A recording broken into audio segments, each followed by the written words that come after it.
ว้สาในปารมีธรรมพระเถระครูบาอาจารย์พระภิกษุสงฆ์สามเณรทุกตนทุกองค์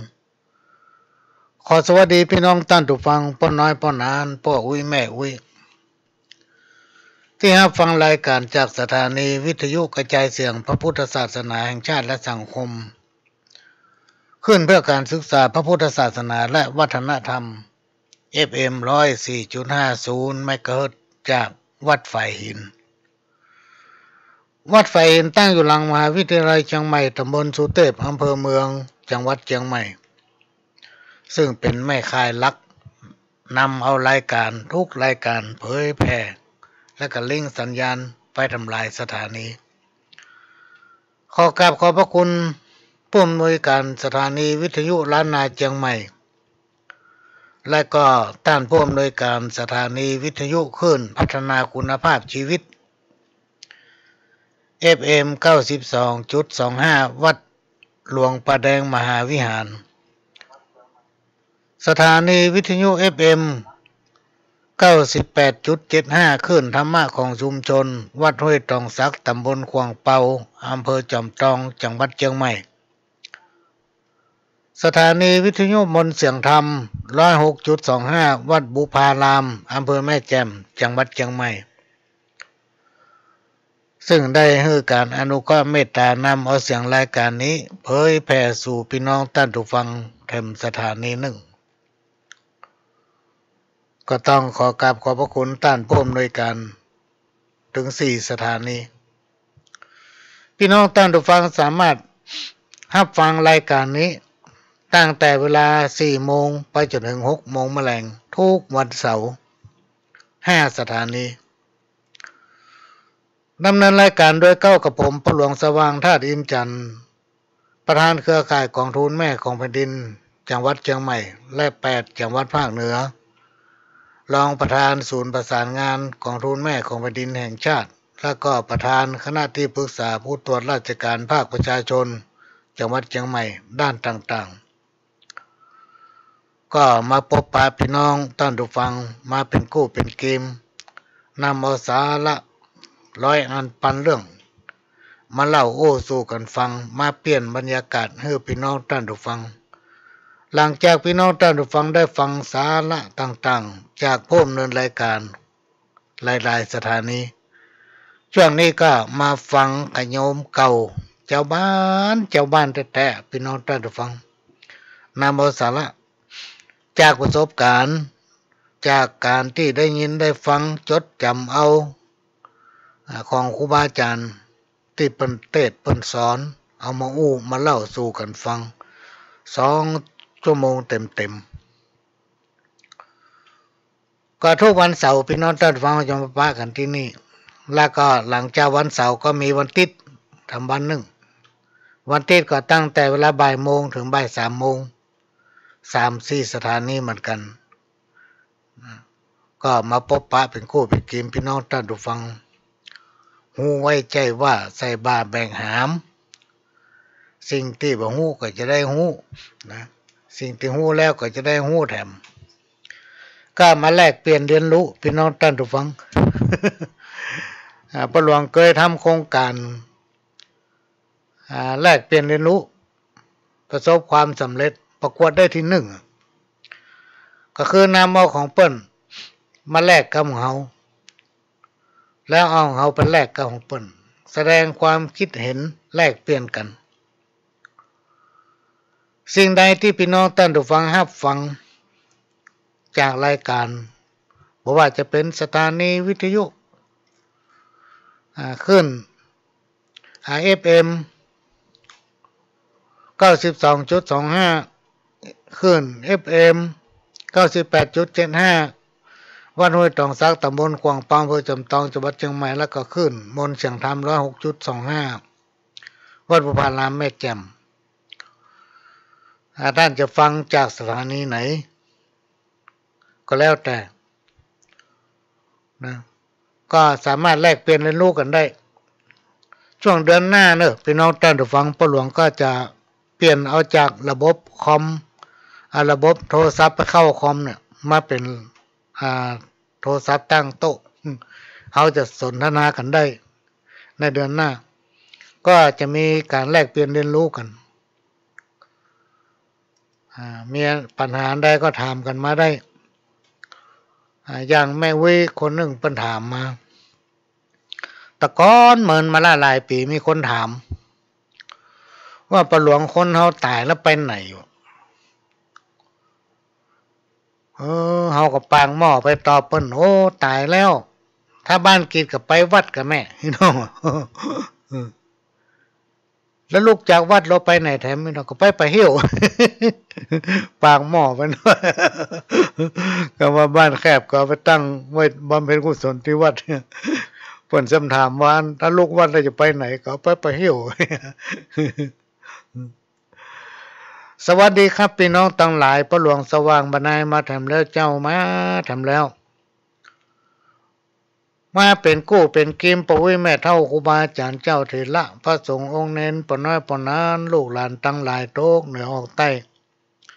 รายการสารดีมีพร้อมสถานีวิทยุวัดไฟหินเจิญเปิดฟังเตอะพี่น้องเสียงดังจ้องผ่านลัดไปดอยห้อมแพะ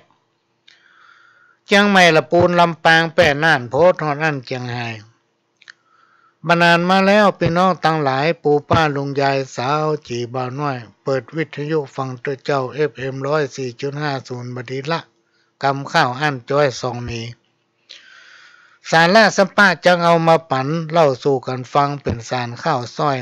บ่ใจแข้งจ้าวตาอ่อนอ้อยเจิญฟังกอยพอเตอร์กำโหบันักปัญญาบหลายป้อหลวงสว่างบรรณาขโยมตุเจ้าขโยมตุเจ้าก็เป็นขโยมเก่าพี่น้องท่านผู้ฟังเป็นนักบินเก่าก็เป็นผู้ใหญ่บ้านตั้งแต่ปี2537ปอกก่ายอายุน้อยไปมันเหลือน้อยนะอายุน้อยไปเปิ้นก็เฮือนยังตอนนี้ได้บรรจุแล้วได้บรรจุเป็นผู้สูงอายุกินเป็นเงินเดือนเนาะวันนี้ก็จะนำเอาสาระใกล้ตัวเฮานะมาอู้ฟังอันแรกก็คือการแผ่เมตตาการจะอยู่ด้วยกันอย่างมีความสุขสำราญอยู่เย็นเป็นสุขนั้นก็จะต้องมีการแผ่เมตตาให้กันและกันก็คือการตั้งใจการเปิดใจให้กว้างขวางไร้พรมแดนมีการแสดงความปรารถนาดีต่อทุกคนต่อสรรพสิ่งทั้งหลายทั้งมวลที่อยู่รอบตัวเฮาตลอดจนถึงเทวบุตรเทวดาอาฮักทั้งหลายที่รักษาบ้านรักษาเฮือนไร่นาวัดวาอารามท่อนี้เจ้าที่พูดผีปีศาจดวงจิตวิญญาณของบรรพบุรุษปู่ย่าตายายทั้งหลายเขาจะต้องมีใจเมตตาเอื้ออารีต่อสิ่งที่กล่าวมาแล้วนั้นโดยบ่มีขอบเขตเปิ้นก็จะฮื้อโจกฮื้อหลับจะประทานพรให้เฮาประสบความสำเร็จนะอยู่เย็นเป็นสุขได้จิตใจห้อยต้องงามนะพี่น้องท่านผู้ฟังการที่อยู่ด้วยกันในสังคมหมู่มากโดยเฉพาะในยุคปัจจุบันเนี่ยพี่น้องท่านผู้ฟัง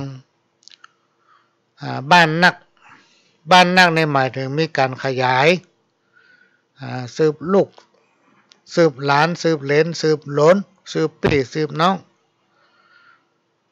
ก็มีคนหลากหลายประเภทเข้ามาอยู่รวมกันในสังคมชุมชนนักขึ้นทุกบ้านน่ะพี่น้องท่านผู้ฟังบางที่บางแห่งนี่พอจะถูกพี่น้องต่างถิ่นที่เป็นยกถิ่นฐานเข้ามาอยู่อาศัยกืนกืนหมู่บ้านนั้นเพราะมันนักกว่าหมู่บ้านนั้นเพราะฉะนั้นในฐานะที่เฮาเป็นคนเหมือนกันกับเปิ้นตั้งหลายเฮาก็จะต้องมีจิตเมตตานะมีความเอื้ออาทรมีความปรารถนาดีต่อทุกสิ่งทุกอย่างแบบไร้พรมแดน การดำเนินชีวิตของคนเราถึงวันนี้พี่น้องท่านผู้ฟังทุกคนต่างก็ปรารถนาความสุขความเจริญทุกคนมีความปรารถนาให้พ้นจากอุปัตวะกังวลอนตรายภัยทั้งหลายทั้งมวลเพราะสิ่งที่กล่าวมานี้มันทำให้คนเราเป็นทุกข์คำว่าความทุกข์ยากเดือดร้อนนี่บ่มีไผต้องการพี่น้องท่านผู้ฟังไผถึงบ่ต้องการในเมื่อเฮาบ่ต้องการเฮาหันว่าอันนั้นมันคือความทุกข์ถ้าใจเฮาสอดคิดไปสอดไปหามันเนี่ยทำให้เฮาเป็นกระวนกระวายเป็นมะม่วนใจเป็นร้อนลุ่มนอนก็บ่หลับดิ้นไปทางซ้ายก็ได้ปิ้นมาทางขวาก็ได้ คนเฮาเนี่ยเวลานอนบ่หลับเนี่ยมันตึงบ่ม่วนแสนที่จะบ่ม่วนพี่น้องท่านผู้ฟังสะแกงก็เจ็บขี้ข้างนอนหงายก็เจ็บเอว เจ็บหลังเจ็บไหล่เจ็บเก้าแขนเนี่ยตะแคงบางใดก็ได้เพราะว่าหยังเพราะมันนอนมาเมินละแล้วจิตใจของเฮานั้นมันยังไหวหวั่นอยู่คือหวั่นไหวต่อสิ่งต่างๆที่มันเกิดขึ้นเพราะฉะนั้นเราจะต้องทำใจให้ได้โดยการแผ่เมตตาควรแผ่ให้แก่ตัวเองและผู้อื่นอันไหนที่มันเป็นทุกข์จะไปคิดถึงมันหนีมันไกลๆเหมือนกับเพิ่นบอกว่าหั่นมันเป็นป่าหนามเนี่ยพี่น้องท่านผู้ฟังเฮาฮู้ว่ามันเป็นป่าหนามเฮาจะไปเข้าไปย่ำมัน เว้นเหีย ถ้าเฮาเข้าไปย่ำมันก็ปักตีนเฮา อันนี้ก็เอามาฝากพี่น้องท่านผู้ฟังว่าการอยู่ด้วยกันในสังคมที่หลากหลายการเข้าหาหมู่หลายนั้นเราจะต้องมีความปรารถนาดีต่อกันชีวิตจึงจะมีความสุขเสมอกันเมื่อมีความสุขก็จะได้เบียดเบียนข่มเหงน้ำใจซึ่งกันและกันเราจะไปลืมตัวจะต้องแบ่งใจหากันจะต้องทำตัวเองเป็นน้ำครึ่งแก้วจะไปทำตัวเก่าเป็นน้ำเต็มแก้วนะสังคมที่อยู่ด้วยกันรวมกันหลายๆคนขึ้นไปย่อมมีความคิดที่แตกต่างกันไปเหมือนถ้วยกับจ้อนเนี่ยมันยังงูฟาดกันเสียงดังกิ้งก้องเพราะฉะนั้นคนเราหลากหลายความคิดเมื่อไปอยู่รวมกันมันก็จะมีความคิดที่แตกต่างกันไปน้อยหนึ่งเพราะฉะนั้นเราต้องยอมกันพี่น้องท่านผู้ฟังยอมด้วยเหตุด้วยผลและให้การเคารพนับถือกันผู้น้อยเคารพนับถือผู้ใหญ่ก็ให้เกียรติผู้น้อยนี้เป็นต้นถึงจะอยู่กันม่วนสิ่งที่บ่ควรทำบ่ควรใส่ร้ายป้ายสีซึ่งกันและกันบ่ควรอิจฉาริษยาซึ่งกันและกันทำไปตามหน้าที่ของภัยของมันใช้ชีวิตของตนเองแบบสงบเสงี่ยมเรียบง่ายอ่อนน้อมถ่อมตนบ่เย่อหยิ่งบ่จองหองบ่ดูหมิ่นบ่ดูแคลนคนอื่นเพราะคนเฮาทุกคนพี่น้องท่านผู้ฟังอายุบ่ถึง100สักคนบ่เหมือนก็ต้องตายเหมือนกันหมดทุกคน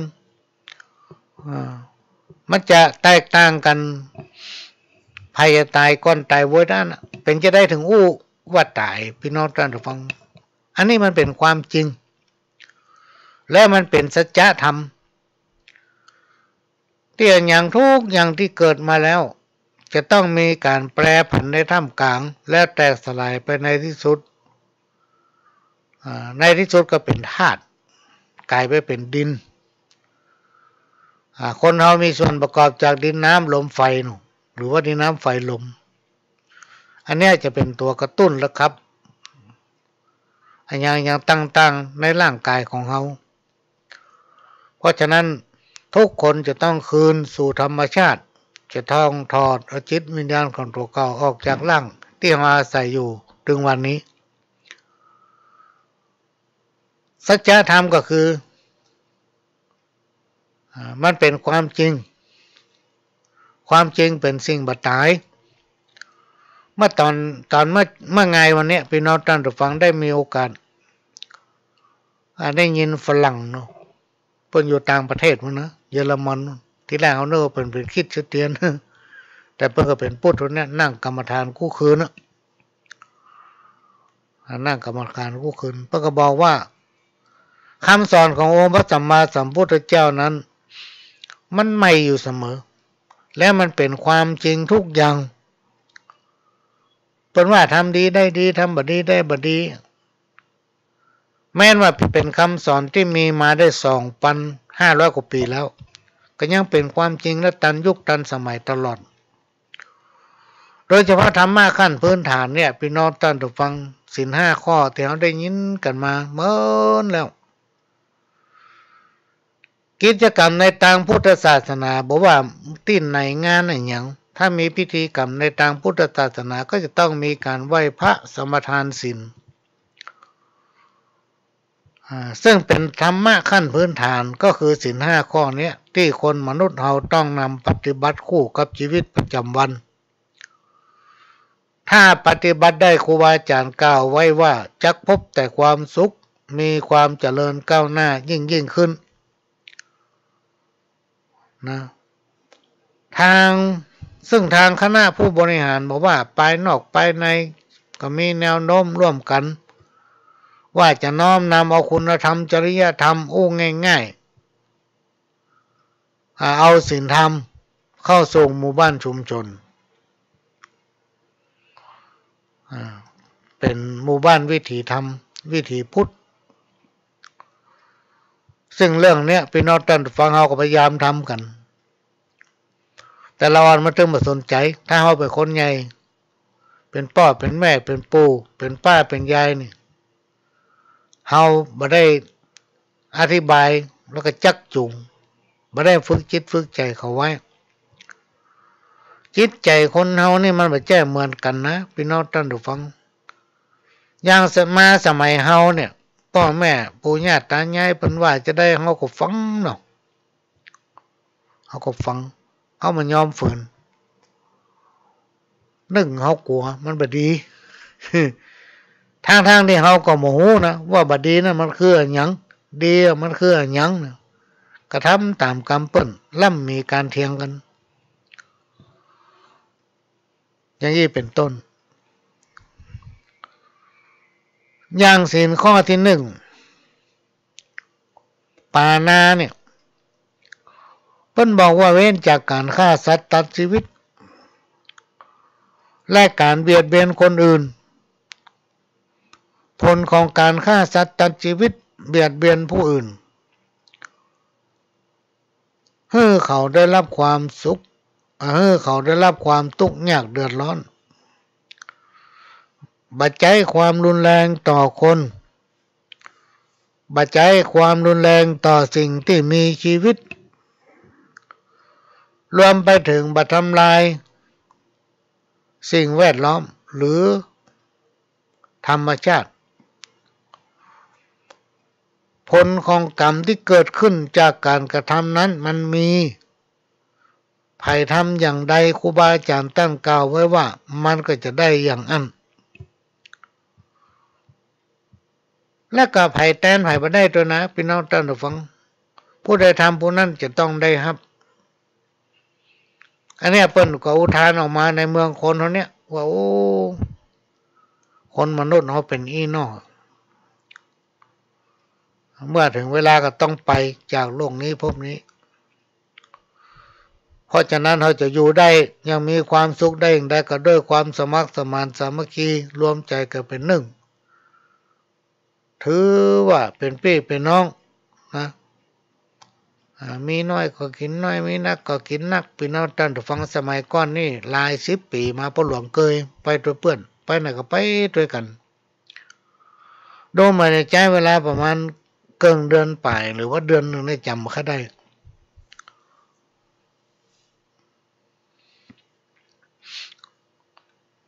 เนี่ย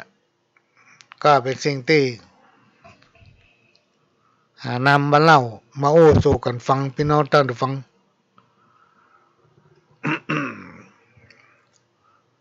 ศีลข้อที่2อาทินนาเว้นจากการลักทรัพย์ หมายถึงบปรารถนาสิ่งของทรัพย์สมบัติที่ได้มาโดยบ่ชอบมีการวางแผนและใช้อำนาจช่อโกงเบียดเบียนผู้อื่นครูบาอาจารย์ท่านกล่าวไว้ว่าอย่าได้คิดเด็ดขาดการคิดเอาของเปิ้นมาเป็นของตัวมันบ่ดีสิ่งที่สังคมรังเกียจก็คือการละเมิดในทรัพย์สินของคนอื่นที่บ่ใช่ของตัวเก่ารวมไปถึงการทุจริตคอร์รัปชันจงร่วมกันช่วยกันสร้างสรรค์สังคมให้มีความโปร่งใสสร้างสังคมแห่งการแบ่งปันสังคมแห่งความยุติธรรมการลักขโมยเอาของเปิ้นมาเป็นของตัวมันบ่ดีทำให้ได้รับความทุกข์ในที่สุดก็ได้รับความเดือดร้อนมาสู่ตนเองนะอันนี้ก็นำมาฝากพี่น้องท่านผู้ฟังเราจะนำปฏิบัติหรือมานำปฏิบัติหรือว่าเราจะนำมาเป็นแนวเพื่อนำไปบอกลูกบอกหลานมีพ่อมีแม่ปู่ย่าตายายผู้ที่เคารพนับถือท่านลูกหลานถึงจะฟังพี่น้องท่านจะฟังร้อนไปเดียวมันคนเฒ่าคนแก่หลายคนผู้ฟังว่ามันสอนยากปะหลวงโหมันจะได้ว่าอันน่ะมันแจ้งเหมือนเฮาแต่ก่อนนี่ยังดีก็กินกล้วยม่ามเนาะกล้วยม่ามแม่จะม่ามกล้วยกับเก้ากล้วยกับข้าวเนี่ยเอาป้อนใส่ปากกินกล้วยม่ามกินน้ำผึ้งพ่อง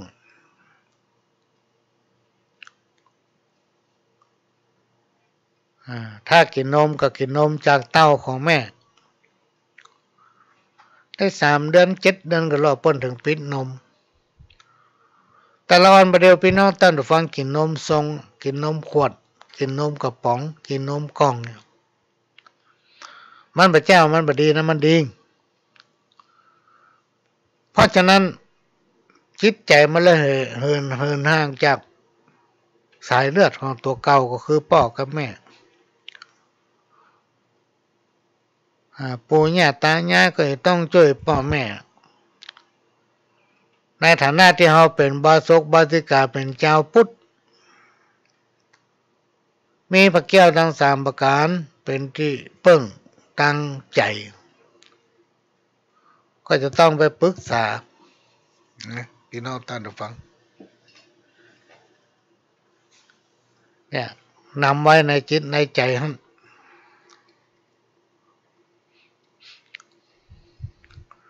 จะไปละเมิดอันนี้เป็นคำสอนที่ราชบัณฑิตเถระครูบาอาจารย์นักปราชญ์เปิ้นแปลมาพี่น้องท่านผู้ฟังค้นหาแล้วก็คัดเอาที่มันมีประโยชน์นักที่สุดมาทำเป็นหนังสือมาบรรยายมาให้พี่น้องท่านผู้ฟังชาวพุทธทั้งหลายได้ฟังและได้เข้าใจ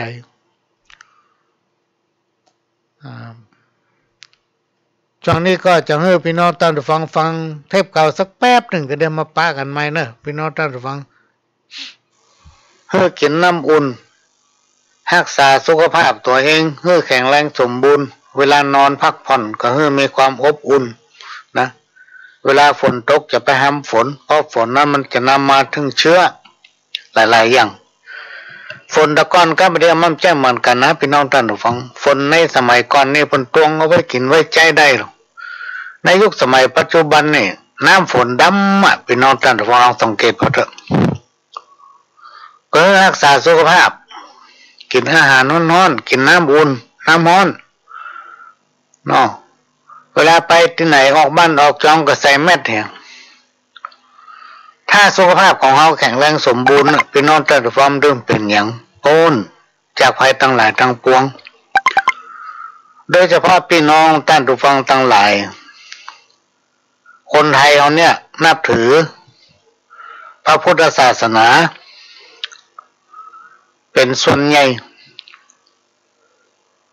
แทบจะ90%น่ะพี่น้องท่านผู้ฟังที่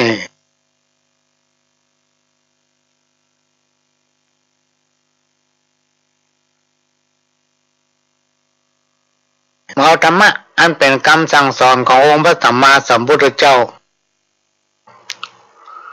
มาปฏิบัติพี่น้องท่านผู้ฟังก็จะทำให้เราซึ่งเป็นเจ้าพุทธพ้นจากโรคภัยไข้เจ็บพ้นจากอุบัติภัยทั้งหลายทั้งมวลพ้นจากวิกฤตของโควิด19ที่ว่าเนี่ยพอเราเป็นเจ้าพุทธมีพระรัตนตรัยคือแก้ว3 ดวง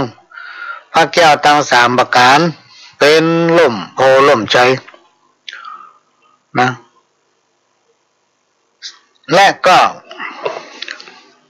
เรายังมีศีลธรรมโดยเฉพาะธรรมะขั้นพื้นฐานที่องค์สัมมาสัมพุทธเจ้าคนจำแนกคัดแยกแล้วจัดสรรให้เป็นธรรมะพื้นฐานเพื่อพี่น้องศรัทธาอุบาสกบายิกาจะได้นำปฏิบัติได้แบบง่ายๆก็คือศีล5 ข้อเขามีสิ่งทั้งหลายเราเนี่ยพี่น้องท่านผู้ฟังที่เขาเกิดมาพบปะสมัยบรรพบุรุษพ่อแม่ปู่ย่าตายายของเขาเปิ้นปฏิบัติบอกว่าจะเป็นหีบห้อยวัฒนธรรมประเพณีสืบตามกันมาทำให้เปิ้นอยู่เย็นเป็นสุขมาจนถึงเขาถึงวันนี้เขาได้อยู่เย็นเป็นสุขกับพ่อแม่พ่อปู่ย่าตายายพ่อบรรพบุรุษของเขาเปิ้นสร้างและก็สะสมไว้นะบางพ่อเกินมายังบัดตันได้ยากการเรียกเป็นปะเลี้ยงเลยอ่ะปะเลี้ยงไปที่ไหนเสียเนี่ยปะเลี้ยงแม่เลี้ยงละพ่อยังเขายังบัดตันได้หามตันได้ยากการเป็นปะเลี้ยงแม่เลี้ยงละพ่อแม่ปู่ย่าตายายเขานั้นเปิ้นสั่งสมไว้บุญเขานักเขาเกิดมาพบปะกองเงินกองทองมีสมบัติพัฒฐานนักหนาปาปั้นทั้งที่เขาก็ไม่เคยหาอันนี้เป็นบุญได้ชาติก่อนต่างหลังมันสั่งสมไว้ทำเขาได้เกิดมาพบมาปะนะแล้วก็ทำสิ่งหนึ่งก็คือเกิดมาพบปะพระพุทธศาสนาเกิดมาพบปะวัดพี่น้องท่านฟังง่ายๆพระแก้วเจ้าทั้ง3ประการที่เป็นสถานที่บำบัดทุกข์เป็นสถานที่คัดเก่าจิตใจเป็นที่ชำระล้างมลทินอย่างต่างๆในตัวตนของทุกคนการไปวัดนั้นพี่น้องท่านผู้ฟังไปเพื่ออย่างไปเพื่อปฏิบัติไปเพื่อไปฟังเทศน์ฟังธรรมไปเพื่อปฏิบัติตัวตนก็คือปฏิบัติศีลภาวนานำเอาหลักธรรมคำสอนที่พระเถระครูบาอาจารย์พระสงฆ์เน้นเป็นได้ค้นคว้าศึกษามาเนี่ยเป็นมาฟังก็นำมาผสมผสานในตัวของท่านเองแล้วนำไปปฏิบัติคู่กับชีวิตประจำวันท่านก็พบกับความสุขทางกายความสุขทางใจนะคนเอาทุกคนไปนอนท่านผู้ฟังถ้าเอาปฏิบัติตามหน้าที่ของภายของมันก็จะพบปะกับความอยู่เย็นเป็นสุขอย่างเราเป็นเจ้าบ้านเนี่ยเรามีหน้าที่เป็นหัวหน้าครอบครัวเรามีหน้าที่เป็นแม่บ้านหรือว่าเราทำหน้าที่เป็นตัวแทนเจ้าบ้านเป็นสท.เป็นคณะกรรมการเป็นประธานอันนี้เป็นอสม.ก็ดีเป็นผู้ช่วยก็ดีเป็นหัวหน้าหมวดหรือว่าเป็นพ่อแค้นนี่เป็นสท.เป็นอย่างที่เป็นตัวแทนของเจ้าบ้านเมื่อเป็นเรื่องเขาไว้เป็นตัวแทนเขามีหน้าที่ทำอย่างก็คือทำไปตามนั้น ปัญหาก็มีความเดือดร้อนก็บ่เกิดถ้าเราเป็นเจ้าบ้านเขาก็ทำหน้าที่ของเขาของการเป็นเจ้าบ้านถ้าเขาเป็นประจัยเขาเป็นหัวหน้าครอบครัวถ้าเขาเป็นแม่ยิงเขาก็เป็นแม่บ้านเพราะฉะนั้นเขาจะต้องทำหน้าที่ของเขาถ้าทุกคนทำหน้าที่ของตัวเขา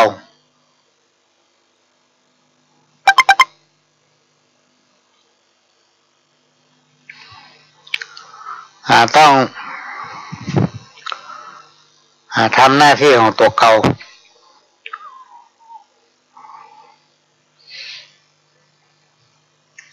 มีไลน์ส่งมาพี่น้องท่านผู้ฟังจะประชุมวันพุธ ต้องขอสมาไปเถอะพูดถึงไหนลืมไปละ อย่างเขาเป็นเจ้าบ้านเขาเป็นหัวหน้าครอบครัวเป็นแม่บ้านเนี่ยพี่น้องท่านผู้ฟังในครอบครัวนั้นเขาก็ต้องดูแลต้องรับผิดชอบวันนี้จะเอาอย่างมากินแล้ววันพุธจะเอาอย่างมากินจะพยาการอย่างลูกเต้าไปทางใดเขากำลังทำมันอย่างอยู่ต้องดูแลกันนะพี่น้องท่านผู้ฟังอาจจะเนี่ยอย่างให้มันมีความมั่นคงแก่ครอบครัวจะเนี่ยจะได้ให้ครอบครัวเราอยู่เย็นเป็นสุขนี่เป็นสิ่งที่เราจะต้องคิดและก็ทำตามหน้าที่ของเราโบราณอาจารย์เพิ่งกล่าวไว้สิ่งบดีจะพาเข้าบ้านสิ่งที่มีอยู่ในบ้านกับบดีออกไปนอกก็คือคำโม้คำจ่าคือ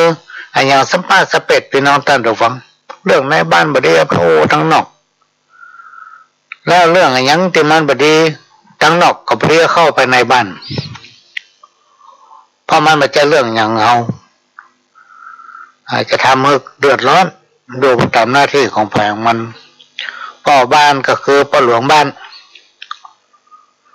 และเป็นผู้นำหมู่บ้านอย่างผู้ใหญ่บ้านนี่ก็คือเป็นพ่อบ้านของคนเนี่ยเป็นพ่อของครอบครัวถึงหมู่บ้านมี100 หลังคาก็คือผู้ใหญ่บ้านนั้นเป็นพ่อก็ต้องทำหน้าที่ของการเป็นพ่อบ้านถ้าเขาเป็นผู้ใหญ่บ้านการเป็นผู้ใหญ่บ้านนั้นลูกบ้านทั้งหมดจะเป็นปั้นครอบครัวก็คือลูกของเขาบดีนำเอาลูกบ้านเป็นเหล่าขวัญบดีเหล่าขวัญลูกบ้านนะ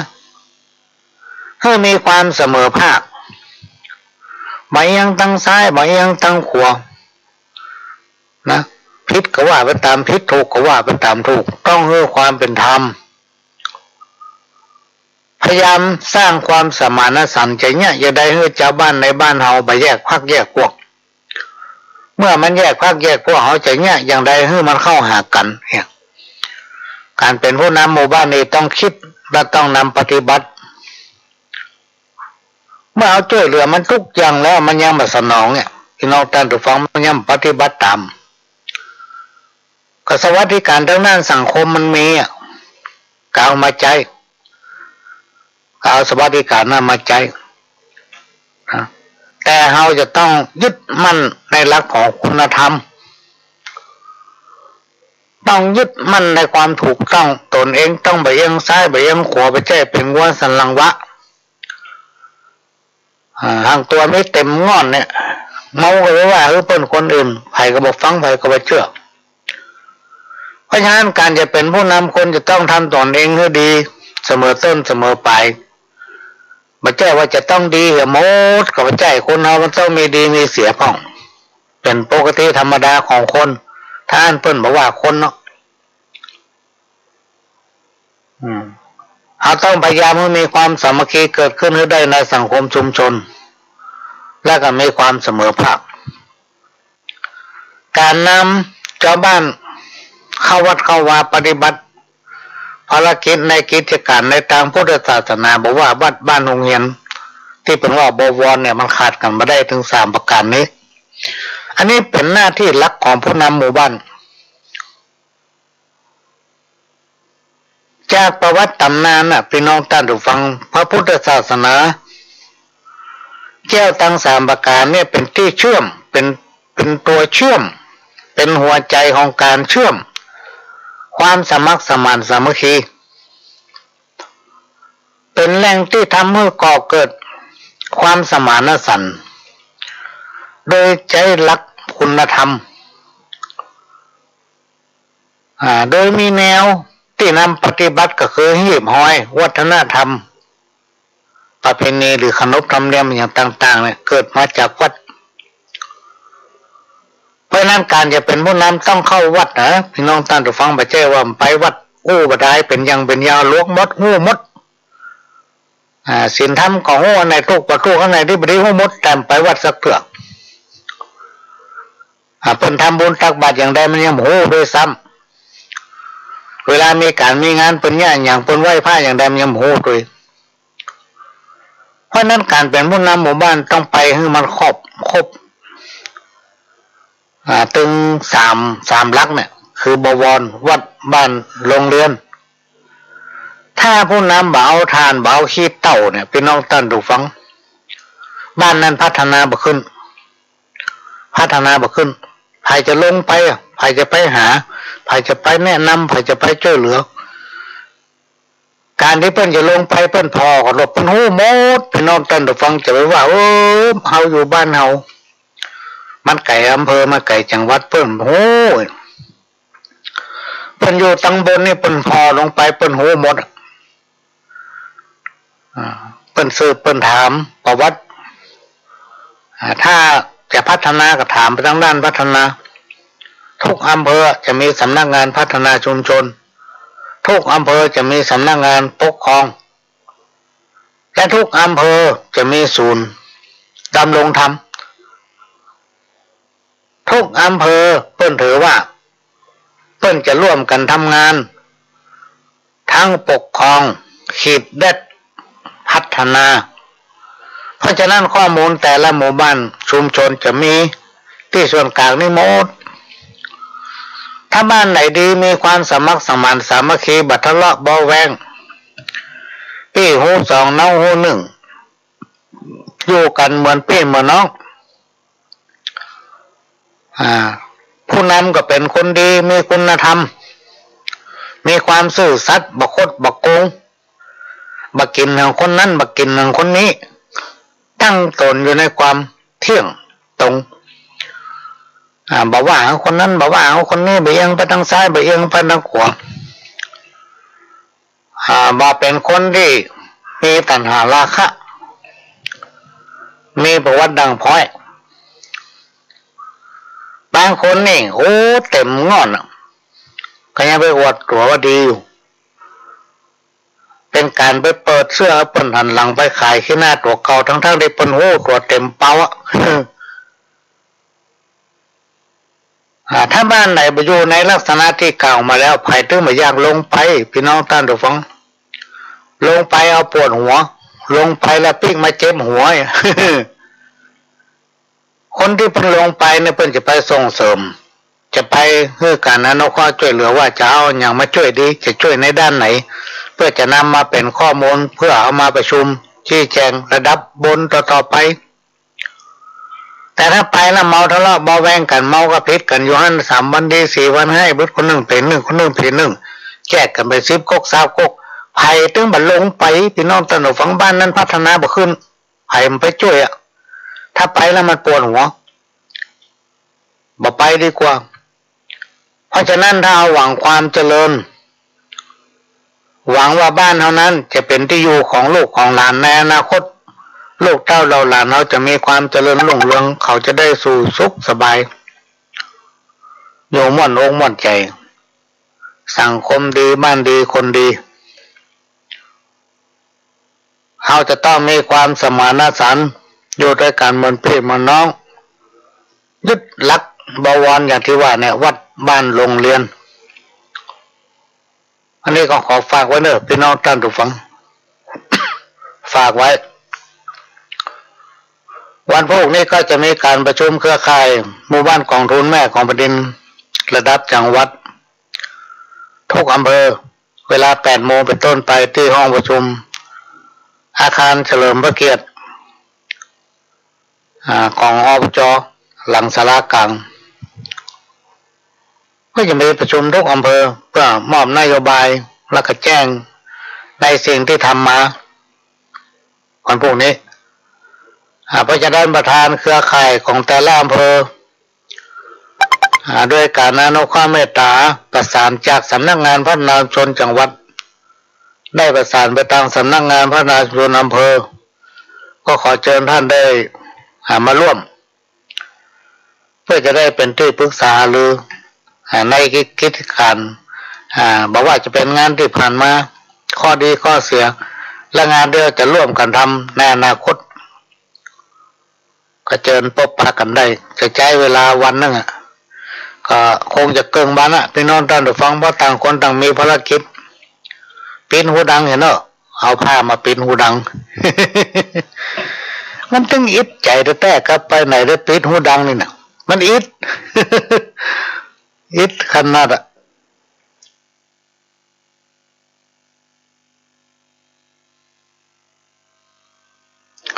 นี่ก็เป็นเรื่องที่นำมาเล่ามาโอ้ฟังเนอะพี่น้องท่านผู้ฟังห้ามเพลิงไว้บ่ให้มีควัน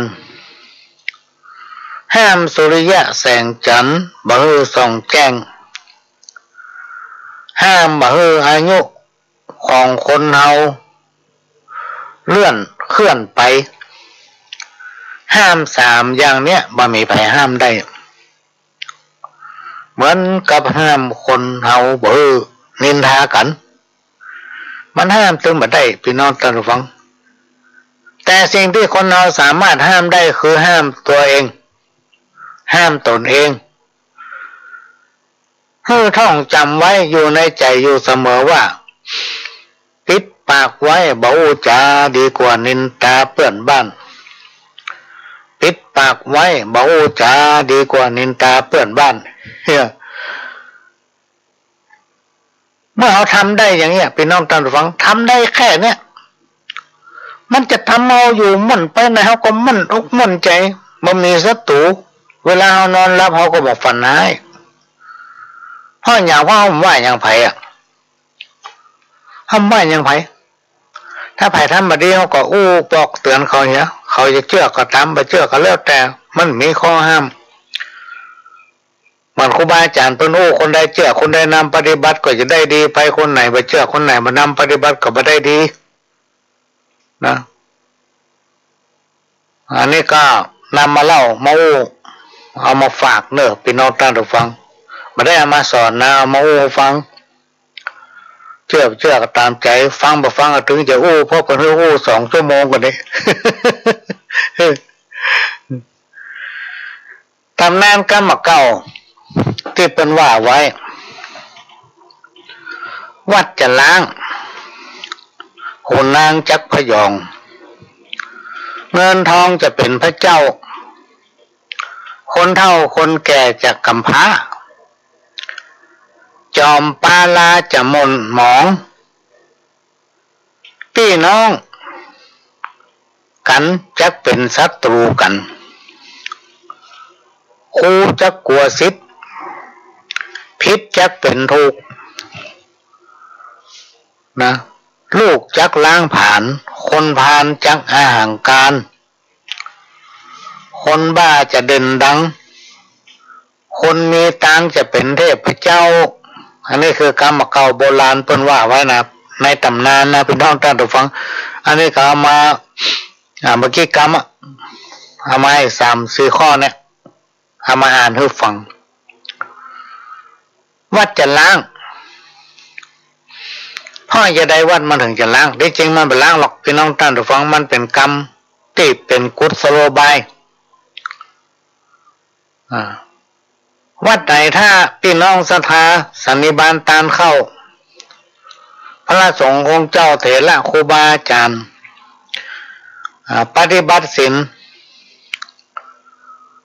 แล้วก็ทำการพัฒนาปูรณปฏิสังขรณ์อย่างต่อเนื่อง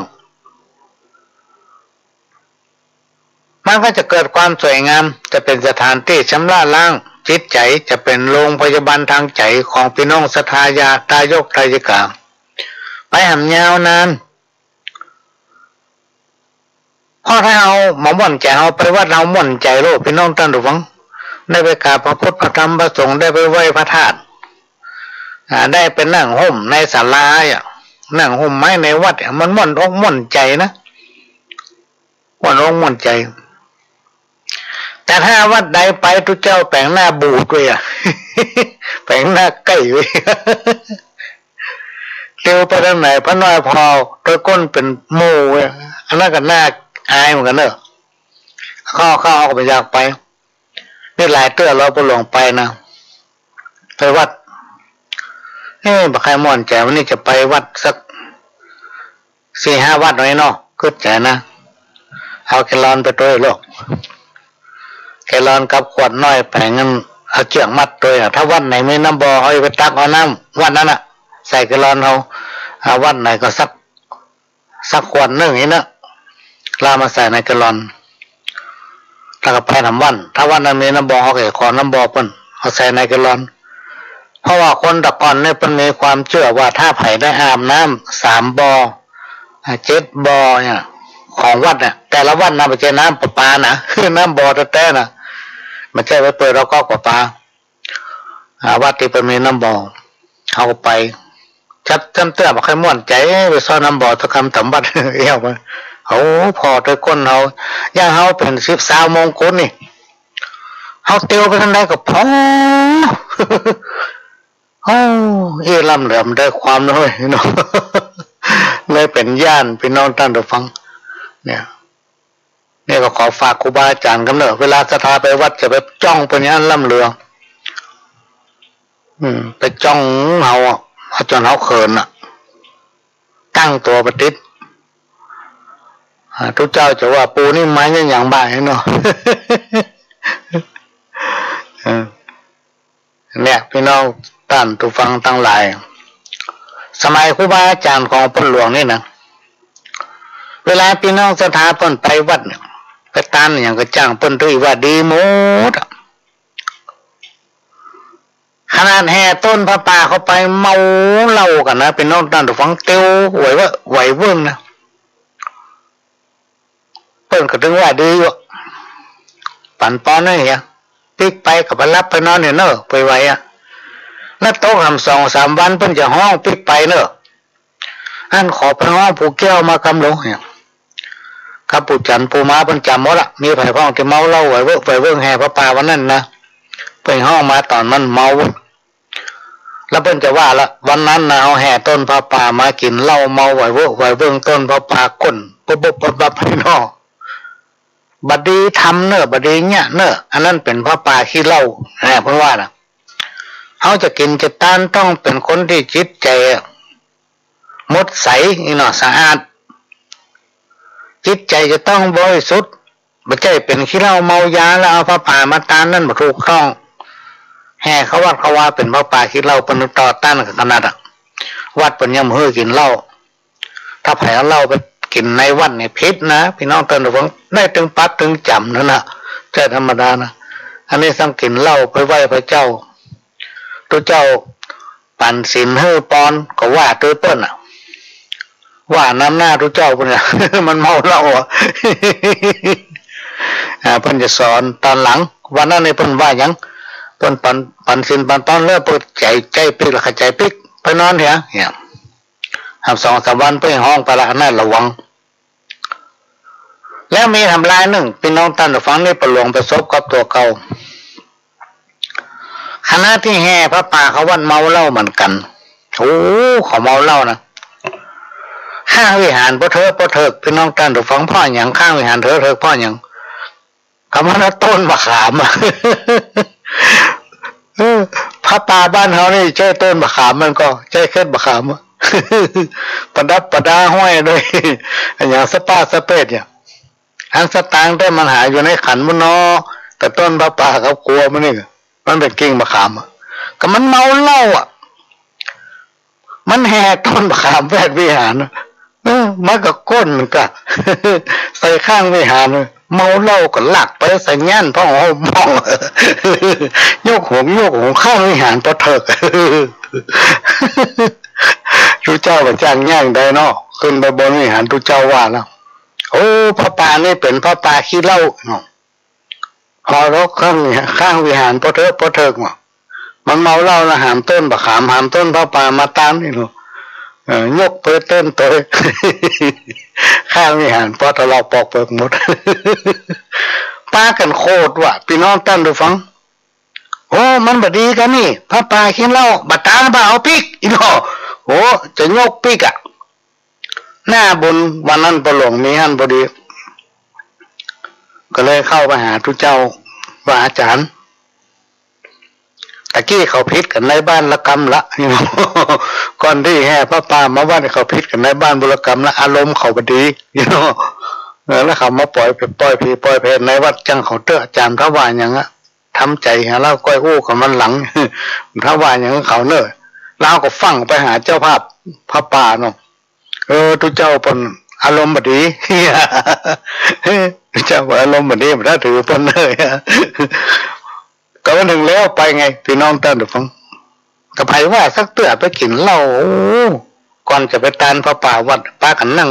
กินเหล้าซึ่งเป็นลังๆอ่ะนักเหลือตานก็นะกินนักเหลือตานเมาบ่พอไปแห่ต้นแวดวิหาร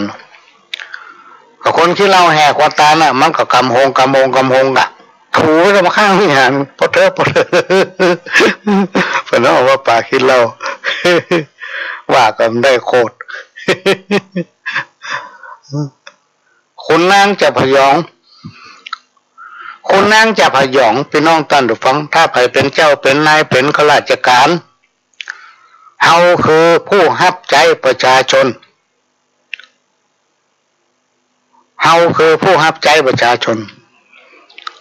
เฮาจะต้องบริการประชาชนอันเพิ่นจะไปว่าข้าราชการจะได้บางพ่อบางท่านพอเพิ่นบรรจุเป็นข้าราชการปวดโตพยองแล้วแ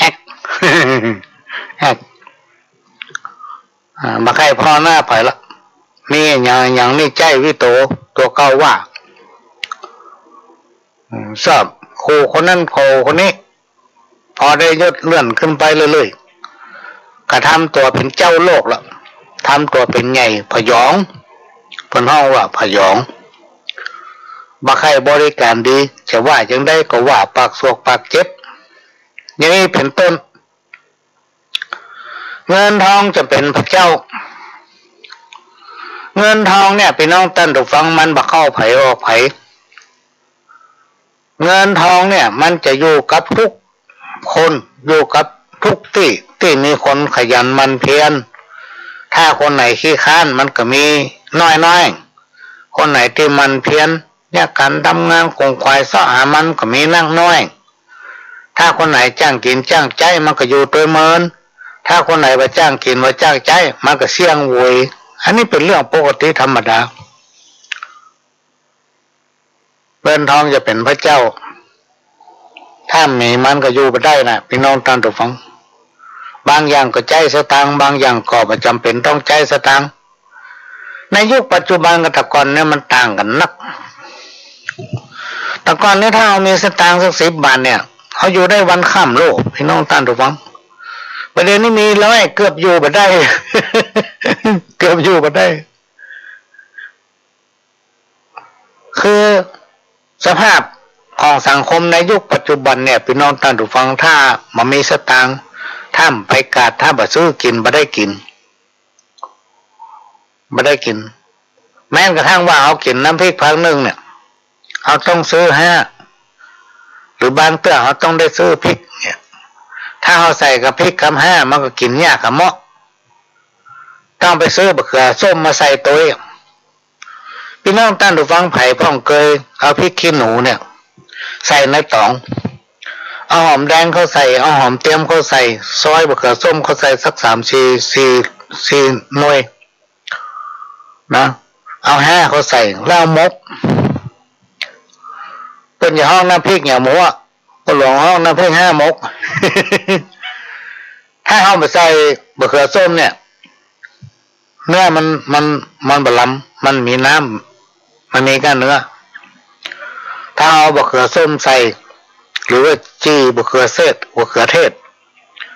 เขาใส่บะเขือเทศบะเขืออย่างก็บะเขือปู เข้าใส่มันจะอร่อยเนี่ยบางอย่างต้องได้ซื้อบางอย่างก็ต้องได้ซื้อแล้วก็เก็บผักแคบตำหัวตำหาวผักเซลพ่องผักแคบพ่องยอดเดือพ่องนี่โอ้ยอดเดือเนี่ยพี่น้องเต้นหรือฟังยอดนมมันนะแกงใส่ปลาแห้งกะลำเอามาลวกกันพริกกะลำเนี่ยอยู่ได้ละแล้วเราอ่อนไปเดียวมันบักกินนะพี่น้องเต้นหรือฟังมันบักกินมันมากินยังเฮานะแล้วไม่พอเขาจ่อผักกาดกับจิ้นเต็มหม้อผักกาดนี่ต้อง2-3 เส้นวะ เนี่ยบางอย่างสตางค์ก็มีความจำเป็นต้องใช้บางอย่างก็มาจำเป็นสามารถจะเสาะทำบ้านทำจองได้แล้วรอนบ้านเฮามั่นใจยังเฮามาดูทั่วไปรอนไม่ใช่กินยังเฮาต่อไปคนเฒ่าจะเป็นกำพร้าคนเฒ่าจะเป็นกำพร้าเพราะอย่างเพราะว่าลูกเต้าเราหลานเขาเรียนหนังสือจบมาแล้วเขาป้ากับไปสอนเนี่ยการทำงานหมด ล่าโปไว้ไม่ไว้อยู่บ้านปีกบ้านก็ไกลจำเป็นต้องนอนหอพักต้องไปเจ้าคอนโดต้องไปอยู่ที่นั่นที่นี่ละคนเฒ่าอยู่บ้าน เพิ่งก็เลยว่าในอนาคตไปทางหน้าเนี่ยคนเฒ่าจะเป็นกำพร้าวะ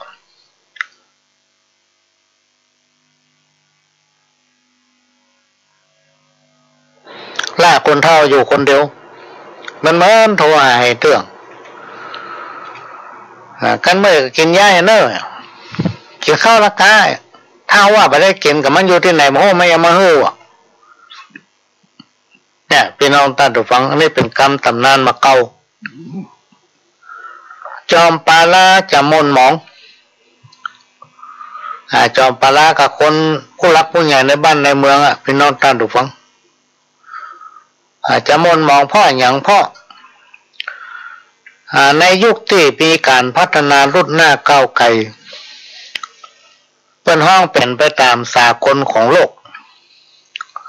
ซึ่งมันจะต้องมีการพัฒนาในสมัยเมื่อเขาเป็นละอ่อนเนี่ยคนเฒ่า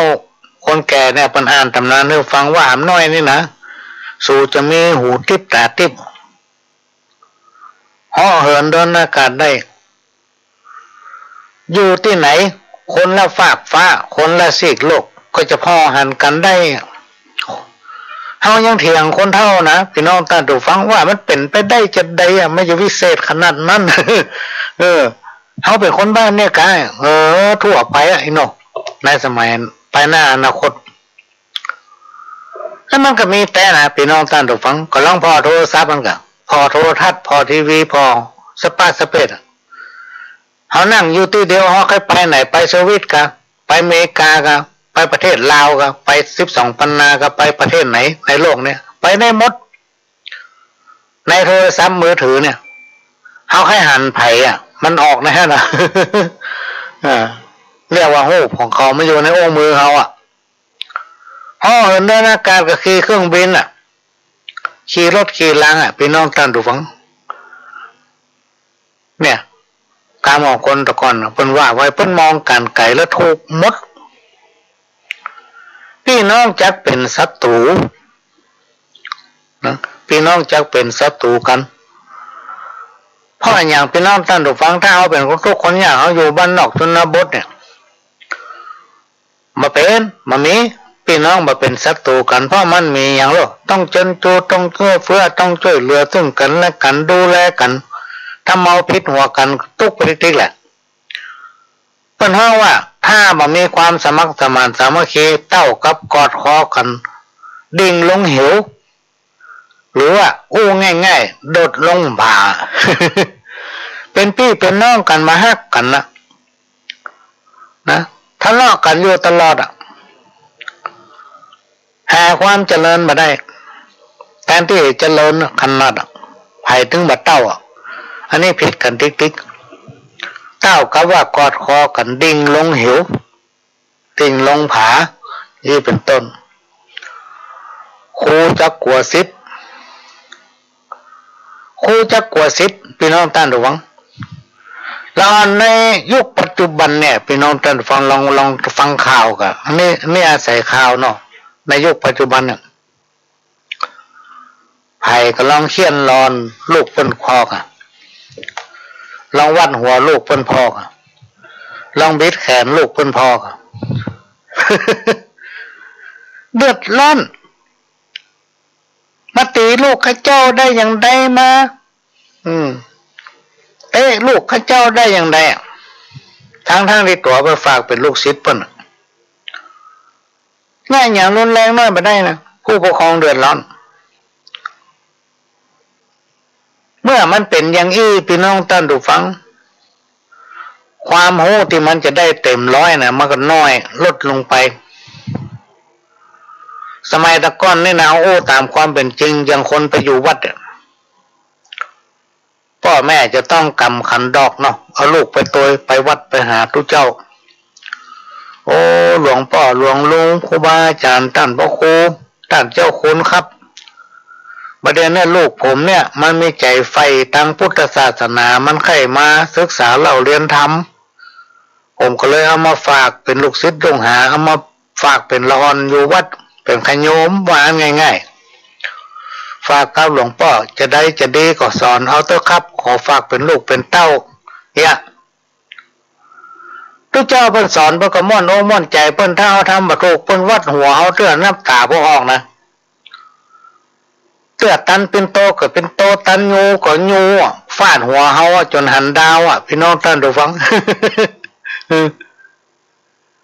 แล้วเราสังเกตก็น้อยนานสมัยก่อนเนี่ยเพิ่นหู้นะหู้หมดพี่น้องท่านดูฟังเราไปถามเถอะ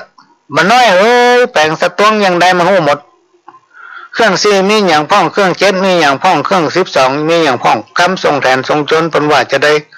สุมาควตันว่าจะได้นานขอมาวันน้ำไหว้พระห้าศีลกำเติดทุกเจ้ามาบ้านนี้เพิ่นจะเตะทำไหวมันได้หมดลูกพี่น้องท่านทุกฝังสมัยมาเดือนเราไปถามหูอย่างสักอย่างตุงใจคืออย่างมันยังหูเครื่องจัตตามีอย่างพ่องไม่ยังหูขันตั้งมีสวยดอกต้นใดมานานหูเนี่ยสมัยก่อนเพิ่นหูแต่พี่น้องท่านทุกฝังแล้วเพิ่นเฮียนแต่ตัว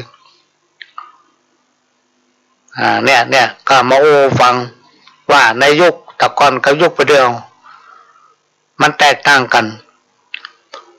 คนตะกอนถ้าจะบวชนี่นะต้องเฮียนทำก่อนลูกทุกเจ้าจะทำจงให้คนผูกทำอันนี้สงบวชนี่เอาไปอ่านคนจอกคนแจงแล้วได้สักพักหนึ่งถ้าเปิ้นอารมณ์ดีเปิ้นก็จะบอกมานี่ก่อนเอาทำสงบวชมาอ่านฟังเลยพวกนั่งอยู่พวกฟังเขาเตะเขาจะต้องเตะทำมาในสงบวชได้เมื่อเอาบวชละเมื่อเอาเป็นขโยมละทำวัดเจ้าทำวัดเย็นเขาก็ต้องได้ละนะสมัยก่อนนะพี่น้องท่านผู้ฟังสมัยนี้ไม่ได้สักอย่างจะบวชกับคนหัวแมลงเนี่ยพูกไปแล้วทุกเจ้าสอนมดเป็นกรรมตั้งแต่อรหังสัมมาถึงสุปฏิปันโนสอนนะโมเป็นวรรคทุกเจ้าสอนหมดครูบาอาจารย์สอนหมดเลยหูบัดแตะ ปัญหาสังคมก็เกิดพ่อเขาไม่ได้ศึกษาพระธรรมวินัยไม่ได้เข้าใจในหลักธรรมว่าการบวชนั้นคืออย่างการอยู่วัดคืออย่างการปฏิบัติอย่างใดท่านลองสังเกตพอประวัติของครูบาเจ้าบอกว่าจะเป็นครูบาเจ้าศรีวิชัยนักบุญแห่งล้านนาไทยเนี่ยแห่งล้านนาวเนี่ยแห่งประเทศเขาเนี่ยมีในเต้าเพิ่นสร้างถนนขึ้นดอยสุเทพบ่เสียเงินสักบาทในสมัยมาแล้วหลายร้อยปีมาละแล้วเพิ่นปั้นรูปอนุสาวรีย์ครูบาเจ้าไว้ที่ลานครูบาเจ้าทิศกวัดศรีโสดานะถ้าผ่านมาเชียงใหม่ไม่ได้มาไหว้สารูปของครูบาเจ้าอนุสาวรีย์ของครูบาเจ้าถือว่าไปถึงเชียงใหม่จนว่ามีศิษยานุศิษย์ลานพระรูป อนุสาวรีย์ของครูบาเจ้าศรีวิชัยนักหนาปามป้านจากการบริจาคปัจจัยคนละเล็กละน้อยทำให้มีเงินกองทุนมูลนิธิครูบาศรีวิชัยเปิ้นหลายช่วยเหลือทำประโยชน์ส่วนรวมนักหนาปามป้านเป็นประจำทุกปีพี่น้องท่านผู้ฟังด้วยบุญบารมีที่เปิ้นนำปฏิบัตินอกจากนั้นลูกศิษย์ของเปิ้นก็คือพระขาวปีนะเปิ้นปฏิบัติเริ่มต้นดนตรีกับโรงพยาบาลละปูนจากการได้เริ่มของครูบาขาวปีครูบานั่นครูบานี่หลายตนหลายองค์กว่าที่เปิ้นจะเป็นครูบาได้เนี่ยเปิ้นปฏิบัติโลกพี่น้องท่านผู้ฟังแล้วเปิ้นก็มาหันแก่มิตรสินจ้างไผดีเปิ้นก็ว่าดีไผบ่ดีเปิ้นก็ว่าบ่ดี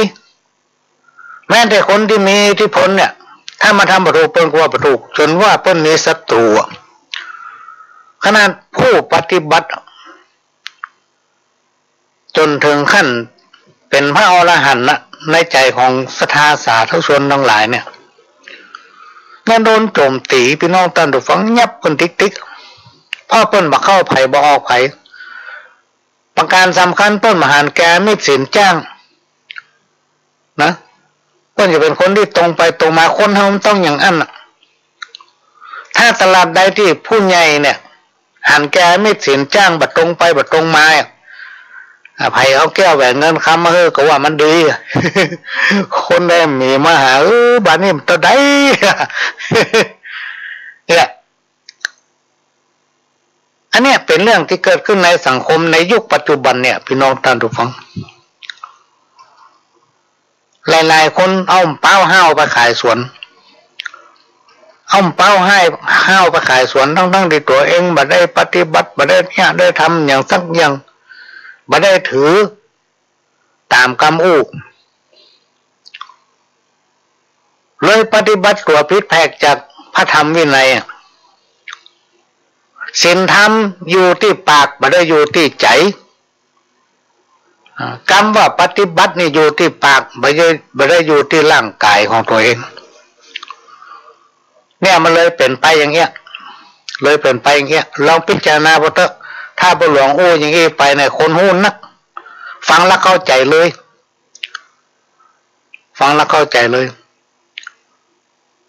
เมื่อ2 วันก่อนเนี่ยพี่น้องท่านผู้ฟัง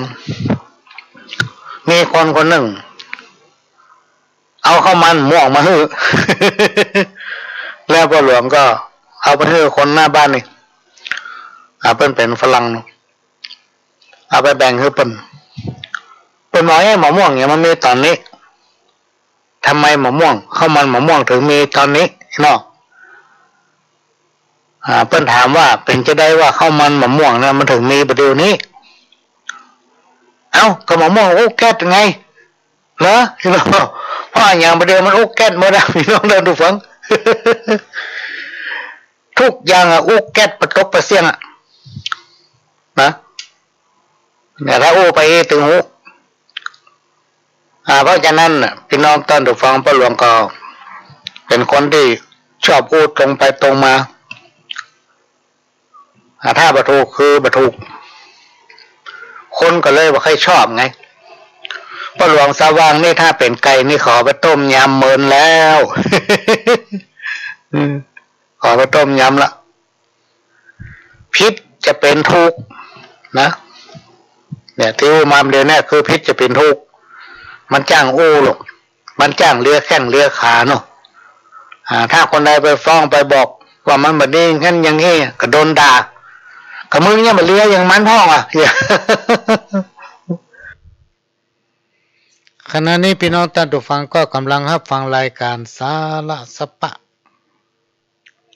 หรือสารธรรมกรรมเก่าจากสถานีวิทยุกระจายเสียงพระพุทธศาสนาแห่งชาติและสังคมขึ้นเพื่อการศึกษาพระพุทธศาสนาและวัฒนธรรม FM 104.50 เมกะเฮิรตซ์จากวัดไฟหินตั้งอยู่หลังมหาวิทยาลัยเชียงใหม่ตำบลสุเทพอำเภอเมืองจังหวัดเชียงใหม่ซึ่งเป็นแม่ค่ายหลักพี่น้องท่านผู้ฟังได้ลิงก์เอาสัญญาณ จากสถานีของวัดไฟนั้นไปสู่ทำร้ายสถานี และก็ได้พยายามค้นหานำเอาสาระในทางพระพุทธศาสนามาออกอากาศให้พี่น้องท่านผู้ฟังได้ฟังกัน24 ชั่วโมงท่านใดที่มีความประสงค์จะทนุบำรุงสถานีด้วยการบริจาคปัจจัยท่านที่อยู่ห่างไกลถ้าดูทางเฟซถ้าดูทางโทรศัพท์ดูทางไลน์เนี่ยหมายเลขบัญชีธนาคารของสถานีก็จะโชว์อยู่ที่หน้าจอสำหรับท่านที่ฟังวิทยุซึ่งมันเป็นรายการที่พี่น้องท่านผู้ฟังได้ทั่วประเทศถ้าฟังทางเฟซทางไลน์ก็ฟังได้ทั่วโลกเพราะสถานีได้เผยแผ่เสียงและภาพไปทั่วโลกหมายเลขบัญชีธนาคารกสิกรไทยเนอะพี่น้องท่านผู้ฟังไปบอกเพิ่นเด้อว่าขอบริจาคปัจจัยต่อใดก็ได้เข้าบัญชีของธนาคารกสิกรไทยเพื่อทนุบำรุงสถานีวิทยุสสวจุดหรือสถานีวิทยุของวัดฝ่ายหินว่าที่ก็ได้ละหมายเลขบัญชี471 2274 927 471 22 74927และถ้าเป็นไปได้ท่านก็แชร์สลิปหรือว่าถ่ายเอาใบสลิปนั้นใบฝากเงินนั้นส่งมาจะส่งไปตั้งสถานีหรือส่งมาที่พ่อหลวงได้ก็จะนำเอารายชื่อของท่านมาประชาสัมพันธ์และก็ต้องขอกราบขอบพระคุณท่านผู้อำนวยการสถานีวิทยุล้านนาเชียงใหม่ซึ่งได้ให้การอนุเคราะห์เมตตานำเอาเสียงนี้เผยแผ่สู่พี่น้องท่านผู้ฟังทำสถานีหนึ่งสถานีวิทยุคลื่นพัฒนาคุณภาพชีวิต FM 92.25 วัดหลวงประแดงมหาวิหารและสถานีวิทยุ FM 98.75 คลื่นธรรมะของชุมชนวัดห้วยตองซักตำบลขวางเปาอำเภอจอมทองจังหวัดเชียงใหม่สถานีวิทยุมนต์เสียงธรรม 106.25 วัดบุพารามอำเภอแม่แจ่มจังหวัดเชียงใหม่ก็ต้องขอกราบขอบพระคุณท่านผู้อำนวยการสถานีถึง 4-5 สถานีพี่น้องท่านผู้ฟังสามารถรับฟังรายการนี้ได้พร้อมกันถึง5 สถานีเป็นประจำทุกวันเสาร์ตั้งแต่เวลา 4 โมงถึง 6 โมงแมลงดำเนินรายการโดยกับผมพ่อหลวงสว่างธาตุอินจันทร์ประธานเครือข่ายของทุนแม่ของแผ่นดินจังหวัดเชียงใหม่และ8 จังหวัดภาคเหนือรองประธานศูนย์ประสานงานกองทุนแม่ของแผ่นดินแห่งชาติ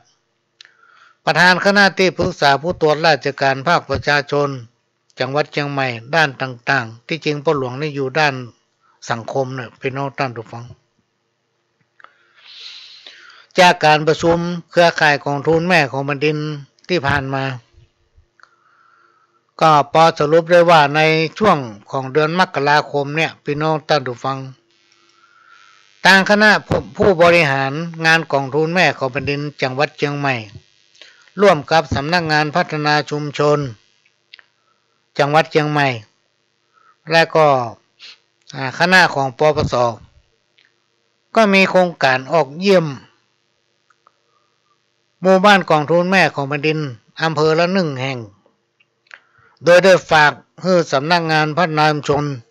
แต่ละอำเภอได้ไปพิจารณาเลือกเอาหมู่บ้านกองทุนแม่ของแผ่นดินในเขตรับผิดชอบในอำเภอนั้นๆ1 หมู่บ้านเมื่อเลือกได้แล้วหมู่บ้านนั้นก็จะต้องเลือกเอาครอบครัวที่สามารถเป็นแบบครอบครัวที่ทำประโยชน์หลายๆด้านเป็นครอบครัวที่มีความฮักเป็นครอบครัวที่มีความอบอุ่น เป็นครอบครัวที่มีความเสียสละมีความดีงามนะสามารถที่ทำเป็นแบบอย่างในชุมชนหมู่บ้านของทูลแม่ของแผ่นดินนั้นได้ครอบครัวนั้นก็จะต้องสะอาดพี่น้องท่านผู้ฟังจะต้องมีห้องน้ำห้องส้วมห้องครัวนะบ้านจองก็จะต้องสะอาดทำหัวทำเฮาก็จะต้องมีพืชผักสวนครัวหัวกินได้มีผักบัวหอมเวลาจะกินจะใจมาก็ต้องล่นไปบ้านไผ่ลงไปแวดบ้านได้หมดมีหันหมดละสามารถเอามาปรุงเข้าปลาอาหารได้เลยเฮาก็จะมีสินน้ำใจมอบให้บ้านนั้นพร้อมกับจะดูว่าเปิ้นต้องการให้ช่วยเหลือเรื่องอย่างก็จะมอบสิ่งที่เปิ้นต้องการให้ไปก็มีโครงการไปทุกอำเภอแต่อำเภอละ1หมู่บ้านในเดือนมกราคม2565นี้พี่น้องท่านผู้ฟังนี่ก็ขอแจ้งให้ทราบเพราะฉะนั้นในยุคปัจจุบันเนี่ยเฮาต้องการความฮักความสามัคคีเฮาอยู่ได้มาถึงวันนี้เพราะอันหยังเฮาถึงอยู่ได้มีความสุขมีความสุขทุกอย่างอันหยังกระตันอกตันใจกู้อย่างพี่น้องท่านผู้ฟังสะดวกสบายกู้อย่างในยุคปัจจุบันนี่ต่างกับแต่ก่อนนี่นักเท่านั้นเลย แต่ก่อนนี้ถ้าไผจะเอิ้นหาไผเนี่ยพี่น้องท่านผู้ฟังเพิ่นฟังข่าววิทยุข่าวเที่ยงวันก็ข่าวบ่ายโมงไงนายแก้วอยู่ที่ไหนฮะประเดี๋ยวนี้แม่ฟ้องแบบสบายนะปิ๊กบ้านด่วนนี่สมัยก่อนกว่านายแก้วจะได้ยินนี่โอ้คนนั้นได้ยินคนนี้ได้ยินเอิ้นบอกกันประเดี๋ยวนี้แม่แก้วอุ้ยของตัวนั้นแบบสบายนะปิ๊กบ้านเนี่ยสมัยก่อนได้หมูกี่วันพี่น้องท่านฟังจิตหูเพิ่นจะฟังทางวิทยุแต่สมัยยุคปัจจุบันเนี่ยอย่างมันตันอกตันใจหมดพี่น้องท่านฟังสะดวกสบายกูยังเฮาจะต้องมีความสมัครสมานนะมีความฮักความสามัคคีเป็นหนึ่งเดียวกันบ่ดีทะเลาะเบาะแว้งกันจะต้องมีจิตใจอบอ้อมอารีนะเอากันเป็นพี่เป็นน้องอยู่ด้วยกันเนี่ยเอากันเป็นพี่เป็นน้องถ้าเฮาเมาทะเลาะเบาะแว้งกันพี่น้องท่านผู้ฟังแยกกันเป็นก๊กเป็นเหล้าคนนั้นเป็นพวกคนนั้นคนนี้เป็นพวกคนนี้ลองมาพอเอาดินแดนของประเทศไทยเฮาเนี่ยพี่น้องท่านผู้ฟังมันเหลือน้อยเพราะหยังเพราะความแตกแยกแล้วมันอยู่ได้มารอดมาถึงเฮาถึงวันเนี่ยเพราะหยังเพราะเปิ้นสร้างความสมานฉันท์ความสามัคคีช่วยกันปกป้องรักษาพิทักษ์ไว้โดยเฉพาะในช่วงนี้พี่น้องท่านผู้ฟังเขาจะไปตื่นกระแสจะไปตื่นตุ้มเรื่องไวรัสโควิดเนี่ยไวรัสโควิดเนี่ยข่าวเนี่ยจากการที่ฟังข่าวพี่น้องท่านผู้ฟังว่ามันกลายพันธุ์เป็นอันนั้นอันนี้จากประเทศนั้นประเทศนี้บางกระแสก็บอกว่าเนี่ยเป็นสงครามที่มันจะล้างโลก พ่องก็ว่า5ลงกินเมืองอย่างนี้มีกันหมดสรุปแล้วพี่น้องท่านผู้ฟังโลกเนี่ยมันอยู่กับเฮามากี่เดือนกี่ปีมาละมาจนถึงวันนี้นะเฮาจะต้องระมัดระวังรักษาตัวเก่ารักษาสุขภาพของตนเองนะไปที่ไหนก็ใส่แมสเหียที่คนหลายๆก็ใส่แมสเหียเนี่ยใส่ผ้าปิดหูดังมันอีกน้อยก็จังมันอดจำเป็นเพราะต้องอยู่กับมันโดยเฉพาะโรคไวรัสโควิดเนี่ยพี่น้องท่านผู้ฟังมันกลัวความร้อนเขาจะต้องกินน้ำอุ่นน้ำร้อนอาหารการกินทั้งหลายเหล่านี้เวลาเขาใส่ตู้เย็นไว้แมลงเขาจะกินมาตอนเขาจะกินมาไงเขาจะกินก็เอามาอุ่นเพื่อมีความร้อนน้ำนี่ถ้ากินน้ำอุ่นได้ตลอดยิ่งดีเลยมันกลัวบ่ต้องตื่นบ่ต้องกลัวนะเพราะว่าอย่างเพราะเราต้องอยู่กับมันไปทำเมินพี่น้องท่านผู้ฟังมันถึงไปไหนถึงหวันอยู่เนี่ยเรื่องเนี้ยมันจะมีการไวรัสโควิดสมัยที่เมินมาแล้วพี่น้องท่านผู้ฟังเขาก็โดนมาหลายอย่างละไข้หวัดนกพ่องไข้เลือดออกพ่องอันนั้นอันนี้พ่องมันมีมาสารพัดแม้แต่ในสมัยพุทธกาลเนี่ยพี่น้องท่านผู้ฟังพญาเจ้าเมืองยังสั่งเสนาอามาตย์ทั้งหลายไปซ่อยับขืดตัวขึ้นมันลงระบาดก็คือ ลงไปกินไก่กินงัวกินควายจะตายไปเป็นเหล้าตายไปเป็นคอก ฮ้อนถึงพระเจ้าอยู่หัวต้องพระเจ้าอยู่หัวพญาเจ้าเมืองสมัยนั้นก่อนพุทธกาลต้องใจเสนาอามาตย์ให้ไปเสาะยับตัวคึดว่ามันอยู่ที่ไหนอย่างใดยับมันมาให้ได้เพราะมันลงกินไก่กินงัวกินควายเสี่ยงเป็นคอก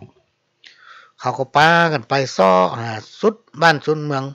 บุกปั่นเมืองใกล้เคียงบ้องไปทำใต้เมืองห่างเมืองหัวเมืองบ่มีตัวคึดพี่น้องท่านผู้ฟัง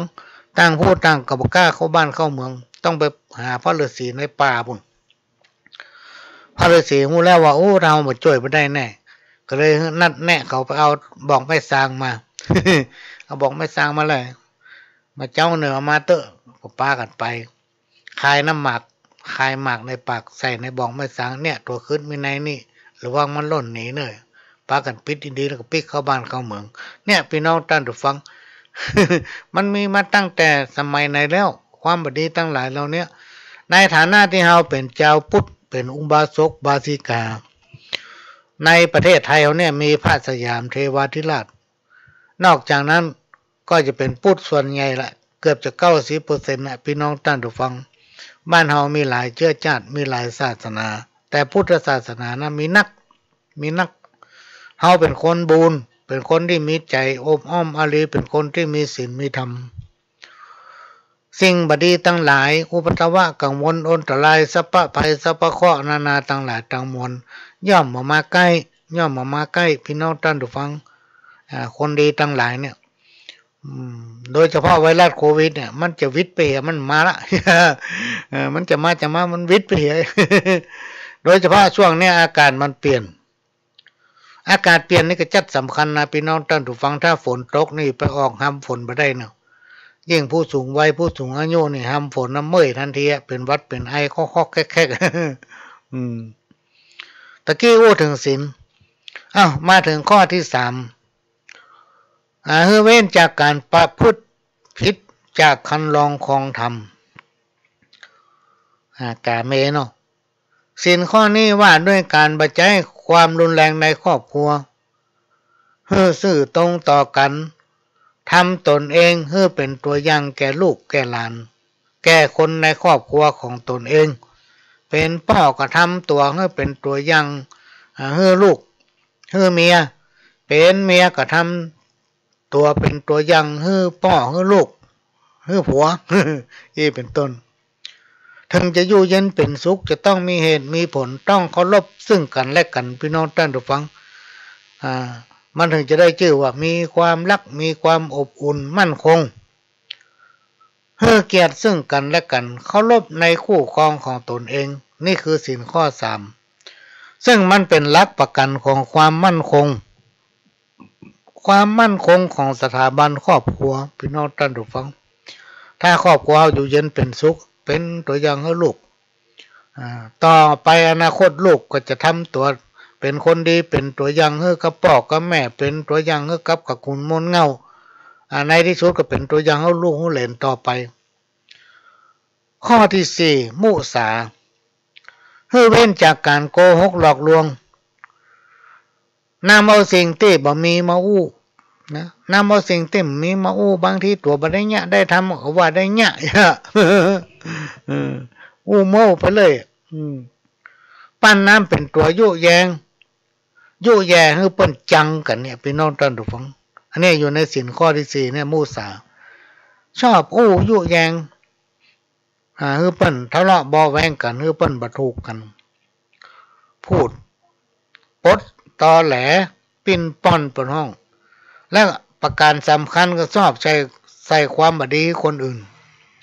ที่กล่าวมานี้เป็นธรรมะขั้นพื้นฐานที่ขยายความง่ายภายนำปฏิบัติได้พี่น้องท่านผู้ฟังจะทำให้ตนเองบังเกิดความร่มเย็นเป็นสุขมีความเจริญก้าวหน้าบอกว่าคนหรือผีสางนางไหมจักคุ้มครองรักษาเมื่อตกทุกข์ยากเดือดร้อนก็จักลุดพ้นผ่านพ้นจากอุปสรรคปัญหานั้นไปได้นะต่อไปก็เป็นศีลข้อที่5เว้นจากการดื่มน้ำเมา และสิ่งเสพติดฮื้อโตดเป็นต้นว่ายาบ้ายาอีกัญชาอย่างพวกนี้พี่น้องท่านผู้ฟังเพิ่นว่ามันบ่ดีอ่ะมันบ่ดีเหล้าดองเหล้าต้มนี่มันถึงบ่ดีถ้ากินนักเขามาลงตับลงไตพุ่นมันไปกินตับกินไตพุ่นพี่น้องท่านผู้ฟังเอาข้อผอมแห้งแรงหน่อยสิ่งใดที่เพิ่นว่ามันบ่ดีเนี่ยจะไปทำเด็ดขาดมันเป็นภัยกับตัวของเฮาเองพี่น้องท่านผู้ฟังลองพิจารณาให้ดีนะที่เพิ่นว่าไว้เนี่ยมันบ่เป็นประโยชน์กับไผสักคนน่ะเป็นประโยชน์กับตัวเก่านะถ้าเฮาฟังได้ปฏิบัติได้มันทำเมื่อเฮากินนักไปเนี่ยไม่ว่าจะเป็นยาเสพติดหรือว่าเหล้าสุรายาเมา มันทำให้ขาดสติและก็ลืมตัวและยังเป็นสาเหตุให้เกิดการกระทำความผิดเพราะฉะนั้นการดื่มน้ำเมารวมไปถึงสิ่งเสพติดทั้งหลายที่กล่าวมานี้นอกจากจะมีผลโดยตรงต่อสมองหรือสติยังมีผลต่อร่างกายเป็นที่มาของโรคร้ายต่างๆสังคมรังเกียจธรรมะขั้นพื้นฐานหรือว่าศีลถึง5ข้อนี้สอนให้คนเฮาบริโภคอย่างมีสติเป็นต้นว่าบริโภคอาหารบริโภคทรัพย์บริโภคอำนาจศีลถึง5ข้อมีความสำคัญกับการดำรงชีวิตประจำวันของคนเฮาผู้ใดนำปฏิบัติได้จะทำให้มีอายุยืนยาวตื่นก็เป็นสุขหลับก็เป็นสุขโรคภัยไข้เจ็บเคราะห์ร้ายบ่มาเบียดเบียนพี่น้องท่านผู้ฟังธรรมะขั้นพื้นฐานนี้เป็นเครื่องเตือนสติให้คนทุกคนอยู่อย่างมีสติและก็ทำหน้าที่ของภัยของมันประพฤติปฏิบัติตนให้ถูกต้องหากภัยผู้ใดทำได้จะทำให้วิบากกรรมต่างๆลดน้อยและก็หายไปจักพบแต่ความสุขความเจริญทั้งโลกนี้โลกหน้าพี่น้องท่านฟังนี่ก็มาฝากพี่น้องท่านฟังไว้เนอะฝากไว้ก็จะมาอ่านข่าวให้ฟังสัก2-3 บทเนาะ เจ้าของเพิ่นเขียนมาถามทิกมันหายไปไหนเหียวะมันหายไปไหนมีจะหลายบทมาหันเอามาอ่านสักเตื้อเนาะบางทีถ้าจะอ่านละแต่คนที่เพิ่นเขียนเพิ่นไม่ได้ฟังวันนี้จะฟังแบบฟังอาจารย์ก็จะมาอ่านให้ฟังสัก2-3 บทเนาะกำข้าวนี้เรื่องของความทุกข์กำว่าทุกข์สะปะทุกข์หัวมนกุนสุขทุกข์ในสงสารคนโบราณเปิ้นเล่าจาไว้มี108ประการเกิดมาพบปานมนุษย์ลุ่มใต้ทุกข์ร้อนทุกข์หนาวเจ็บเป็นเมื่อยไข้ทุกข์เป็นหวัดไอกระเพาะทุกข์เป็นหนี้นักทุกข์เป็นโรคซับจางทุกข์จมทุกข์ค้างกับลูกกับเต้าทุกข์อิดทุกข์หิวทุกข์ยามเมื่อแก่เมื่อเฒ่าทุกข์บ่มีแหงอ่อนพักทุกข์ของหนุ่มสาวทุกข์เรื่องความฮักอกหักบ่ได้วิวาทุกข์ของพ่อไม้แม่ห้างทุกข์อยู่เอกาทุกข์ของเจ้านาขายเข้าบ่ได้ทุกข์เสาะว่าหากินเลี้ยงต้องเลี้ยงไส้ทุกข์ขายลำไยยากล้ำทุกข์เข้าในนาแห้งตายทุกข์เมืองฝ่ายบ่มีน้ำทุกข์เหน็ดเหนื่อยหัวใจทุกข์เมื่อไปยกไสบ่มีป่าเข้าทุกข์บ่มีไผนั่งต้วยกินข้าวทุกข์มีลูกนักทุกข์มีลูกหลานหลายละวุ่นละวายสัมปีสัมปอกทุกข์สาวมาฮักทุกข์สาวบ่หุมทุกข์ที่เป็นลุงบ่มีแม่ป้าทุกข์ไล่วงวานเอาอาพี่น้องทุกข์บ่ได้แต่งย่องครัวงามทุกข์เมียฮักหนีเลยกลายเป็นขี้เหล้าทุกข์เป็นคนรับจ้างส่งของรับก็ดึกปลายแถมลูกเจ้าทุกข์บ่มีถ้วยจ้อนทุกข์เมื่อยามกินแกงทุกข์บ่มีเมียแปลงเลยเป็นเงานั่งให้ทุกข์ที่ว่าจะกันบัดเตรียมตันเต้าทุกข์แห่งข้าได้แต่สอนลูกสอนหลานเฮ้อเก่งกล้ามีฤทธิ์เฮ้อคิดห้ามสร้างความดี ฮือฮักพี่ฮักน้องฮือฮักศักดิ์ศรียาบ้ายาอีบดีเข้าใกล้สอนวิงวอนกล่าวจี้ฮือเว้นจากห้องอาบายฮือเว้นจากห้องอาบาย อันเนี้ยเพิ่นเขียนมาเนาะและทำบทหนึ่งพี่น้องท่านผู้ฟังเรื่องของกินบ้านเฮาของกินบ้านเฮามันมีผลเลอะก็ให้ฟังไปเตอะข้าจักเล่าไข่จ้าแกงแคแกงโหต้มอ่อมลาบปลาแกงผักกาดนาใส่จีนควายน้อยน้ำพริกน้ำปูผักแค่ผักเข้าแกงบอนยำเตาน้ำพริกห้าต้มยำไก่ยำผำพริกอ่องลาบคั่วฮังเลต้มแกงหน่อไม้น้ำพริกอีเก๋ห่อนึ่งมาเตตีใส่ข้าวคั่วเฮ็ดคนเฮ็ดข่าวไส้อัวลาบจีนออกกระดองอองปูน้ำพริกปลาทูแค่หมูจีนส้ม ปลาจ้อมปลาปิ้งใส่เกลือล้ำเหลือไก่ต้มกับแกงเฮ็ดลมหีบน้ำแกงยวกแกงหนังแกงหอยจูบได้มดแมงมดแดงมดส้มแมงมันพักละพักปังป่าย่างเอายำใส่งูนเส้นแกงตูนใส่ส้มลำดีมีวิตามินดีหลีอันนั้นคือแกงปีคุณค่ามันมีน้ำนมขุ่นข้นค้อนก้อมแกงเตาป่าส้มป่าฟักบะบวบน้อยจ้าน้ำแก้วบะน้ำฟักมนในหนาน้ำพริกแมงดากับบะแข้งหนึ่งอีหวกอีนิ้วเหมาะล้ำจิกกุงน้ำพริกยอดม่วงยำซาบะเขือแจ้ลวกยอดดอกแกซาบะแตงแกงบะน้ำของกินลำล้านนาเจ้า มันยังมีแต่เนอะพี่น้องท่านผู้ฟังน้ำพริกจิกกุงนี่ก็เอายอดมะฮ้อยเนาะมากับยอดมะฮ้อยผักกฐินดอกแกนี่แล้วก็แกงปีเนี่ยพี่น้องท่านผู้ฟังตะกอนพ่อหลวงก็ได้สนใจนะเรื่องปีนี่เนาะมาหันในเฟซมาหันในไลน์มาหันในข่าวในต่างประเทศเนี่ยพี่น้องท่านผู้ฟังปีนี่แปลงหรือป่นกิโลหนึ่งถ้าเป็นเงินไทยนี่เป็น200-300บาทนะแต่เป็นข้าวเมินแล้วเนอะประเด็นนั้นซ้ำจะแปลงอะ ปีนี้เป็นวิตามินชั้นหนึ่งเลยวะในต่างประเทศเป็นนิยมขนาดมันบำรุงเลือดบำรุงร่างกายบำรุงสปาสเปดมีวิตามินยอดรวมอยู่ในหั่นก็หามาหู้นี่ แต่ว่าถ้าห่อไปยำไปซ่านี่มู้ไหนเนาะถ้าห่อมาแกงนี่น้ำมันงามน้ำแกงปีนี่พี่น้องท่านฟังลองพอเถอะ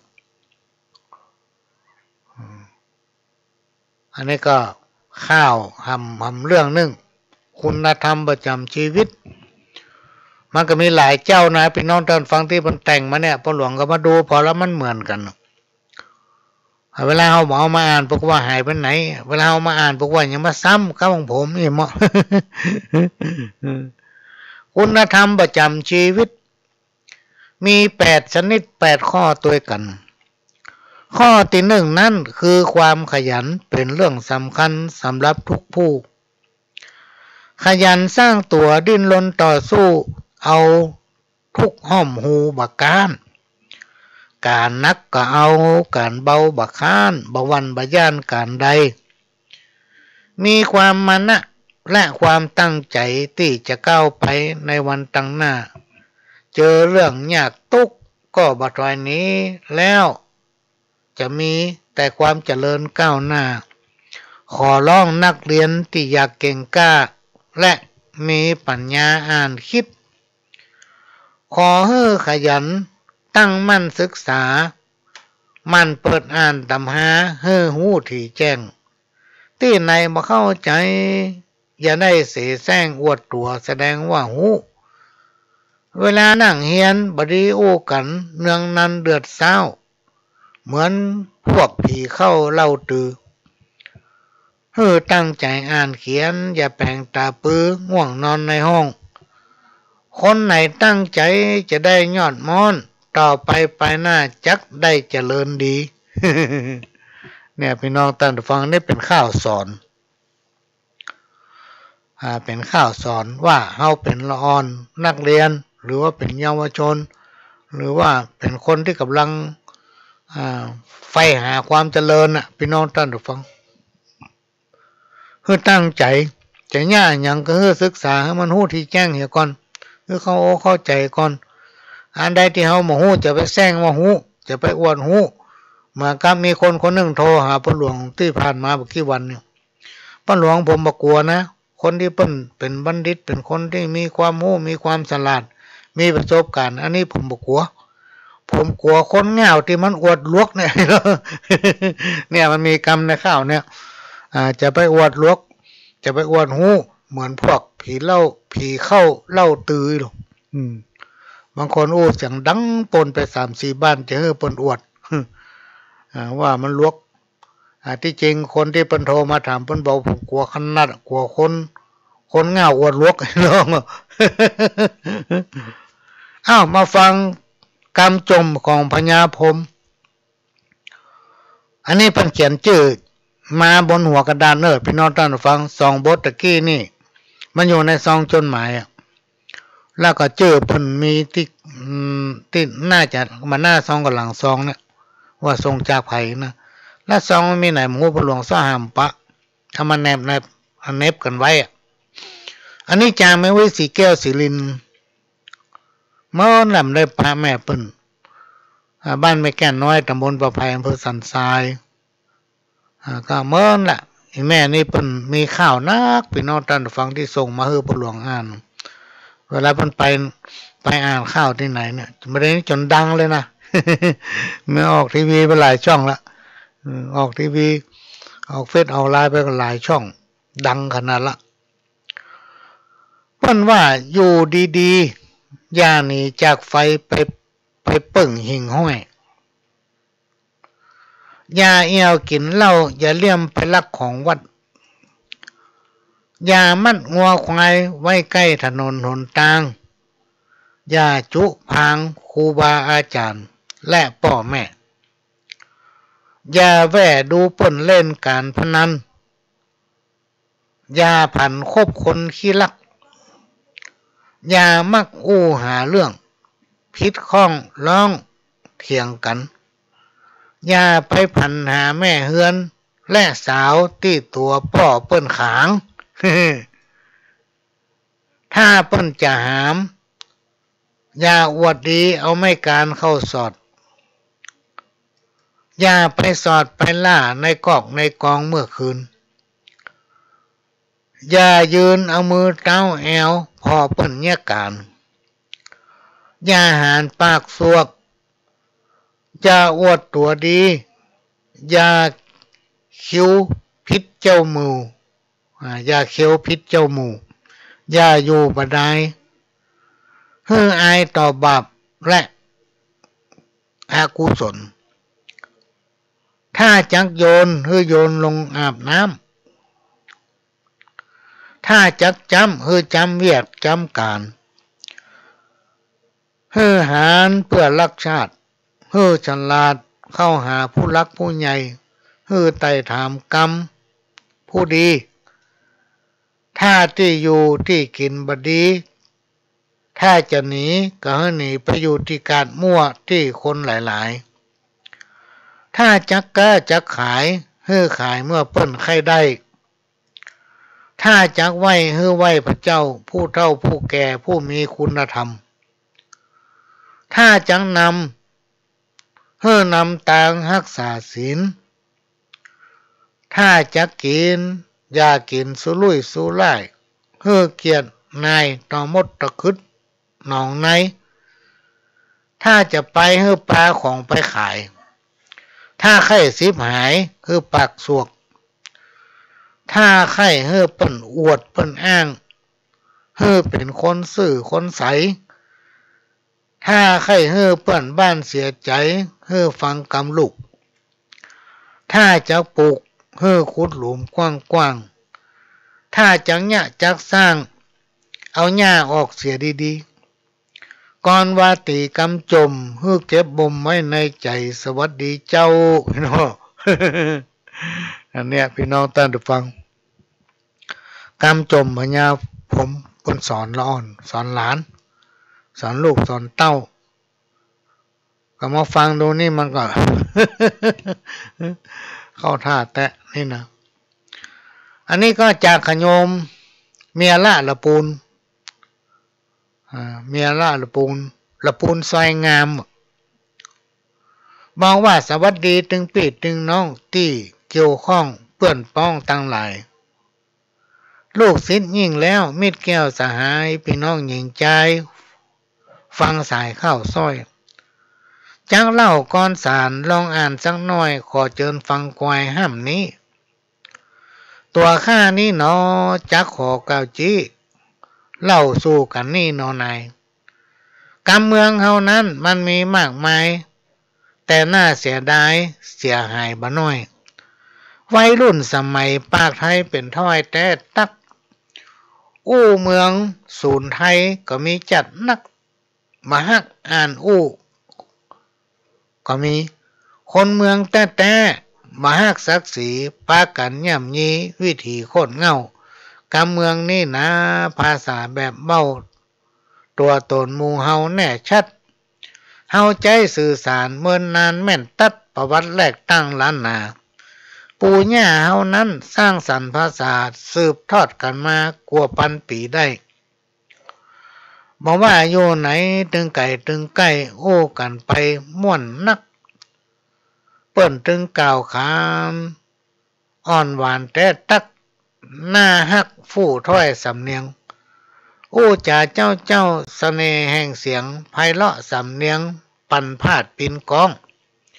เป็นที่เปิงใจไผได้ฟู่ท่องมาเริ่มมาลองกันไว้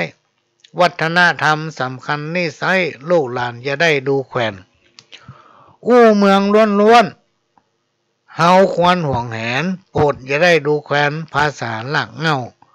ขอให้ลูกหลานสืบสานแบบเบ้ามรดกหมู่เฮาชิ้นนี้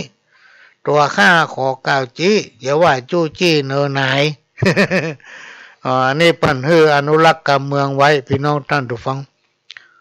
มาในยุคปัจจุบันเนี่ยพี่น้องท่านผู้ฟังบ่เจ้าว่าลืมภาษากำเมืองตัวเก่า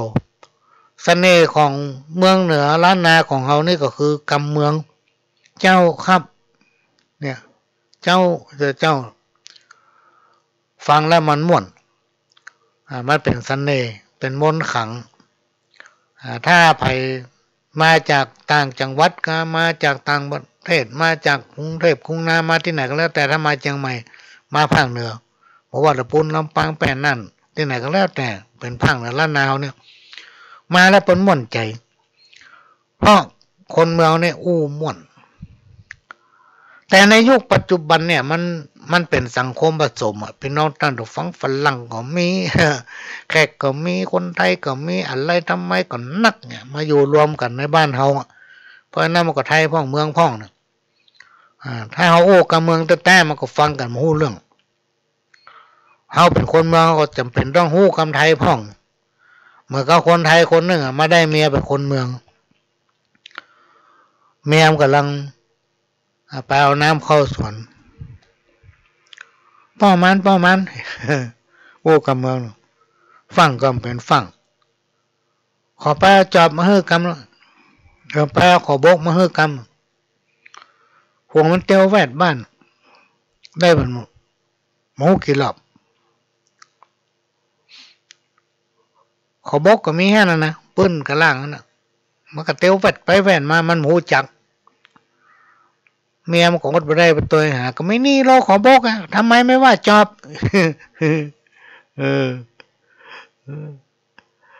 มันบางทีก็ต้องเรียนรู้โดยพ่องเพราะมันอุ้มเหมือนกันเนาะ ต่อไปก็เป็นเรื่องคุณธรรมประจำชีวิตนะคุณธรรมประจำชีวิตฝากเป็นข้อคิดให้หูตัวกันคือความประหยัดต่อจากความขยันมีความสำคัญเหมือนกันจูผู้ถึงมีเข้าของเงินทองเต็มตู้พ่อแม่กำจูหาไว้แต่ถ้าว่าเฮาอวยกินอวยใจก็ย่อมหมดได้สักวันจ้างหาจ้างฮิต้องจ้างจัดสรรรับจ่ายถึงวันเฮือมันเหลือเจ้าหากมัวหลงเพลิดเพลินจ่ายเงินเกินเป้าบ่เมินแล้วเฮาจักตุกยิ่งถ้าหลงไหลอบายมุขความสุขจะเสี่ยงทันทีจักเสียอนาคตเสียหมดราศีแถมดีบดีเป็นหนี้เป็นค่าโลกปัจจุบันปัจจัยที่ห้าเขาผลิตออกมานักล้ำอย่างพวกมือถือแปลงมาบัดซ้ำจุคนใจปั้มเสียเงินรุ่นนั้นรุ่นนี้มีนักเหลือเกินมีเพลงฟังเพลินถ่ายรูปก็ได้พ่อแม่หาเงินเลี้ยงต้องเลี้ยงไส้หมอกกุ้มใจไปเป็นมื้อลูกก็ชอบขอจะเอาไปซื้อมือถือมาอู้ม่วนงันซื้อมือถือแล้วยังบ่แล้วกันต้องเดินต้องเติมเงินมันถึงจะได้อู้ พ่องใจมือถือพ่องก็ยอดตู้โทรอู้กับแฟนเพื่อนป้อง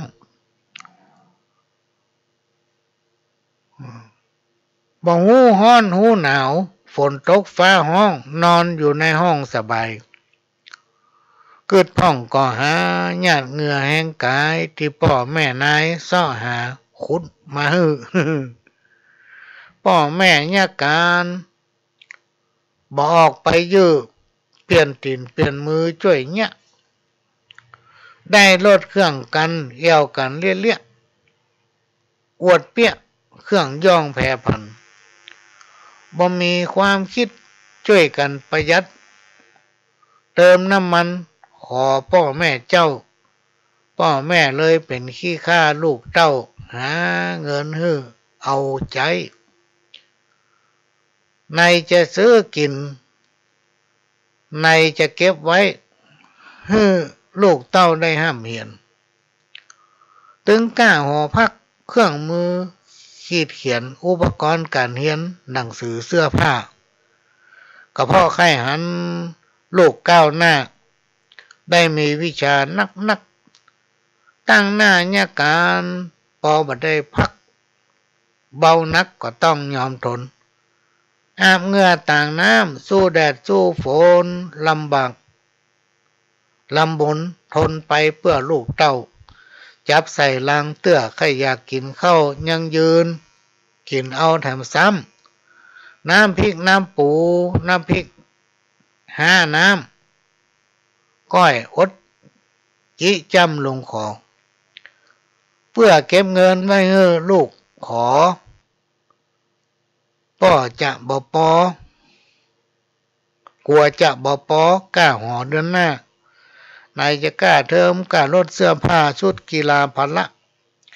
รายจ่ายจำเป็นมันมีสปะขอลูกกวนกึดยึดตามวิถีอย่าไปกวนขีขอเงินใจเมื่อเฮายังหาเงินบัดได้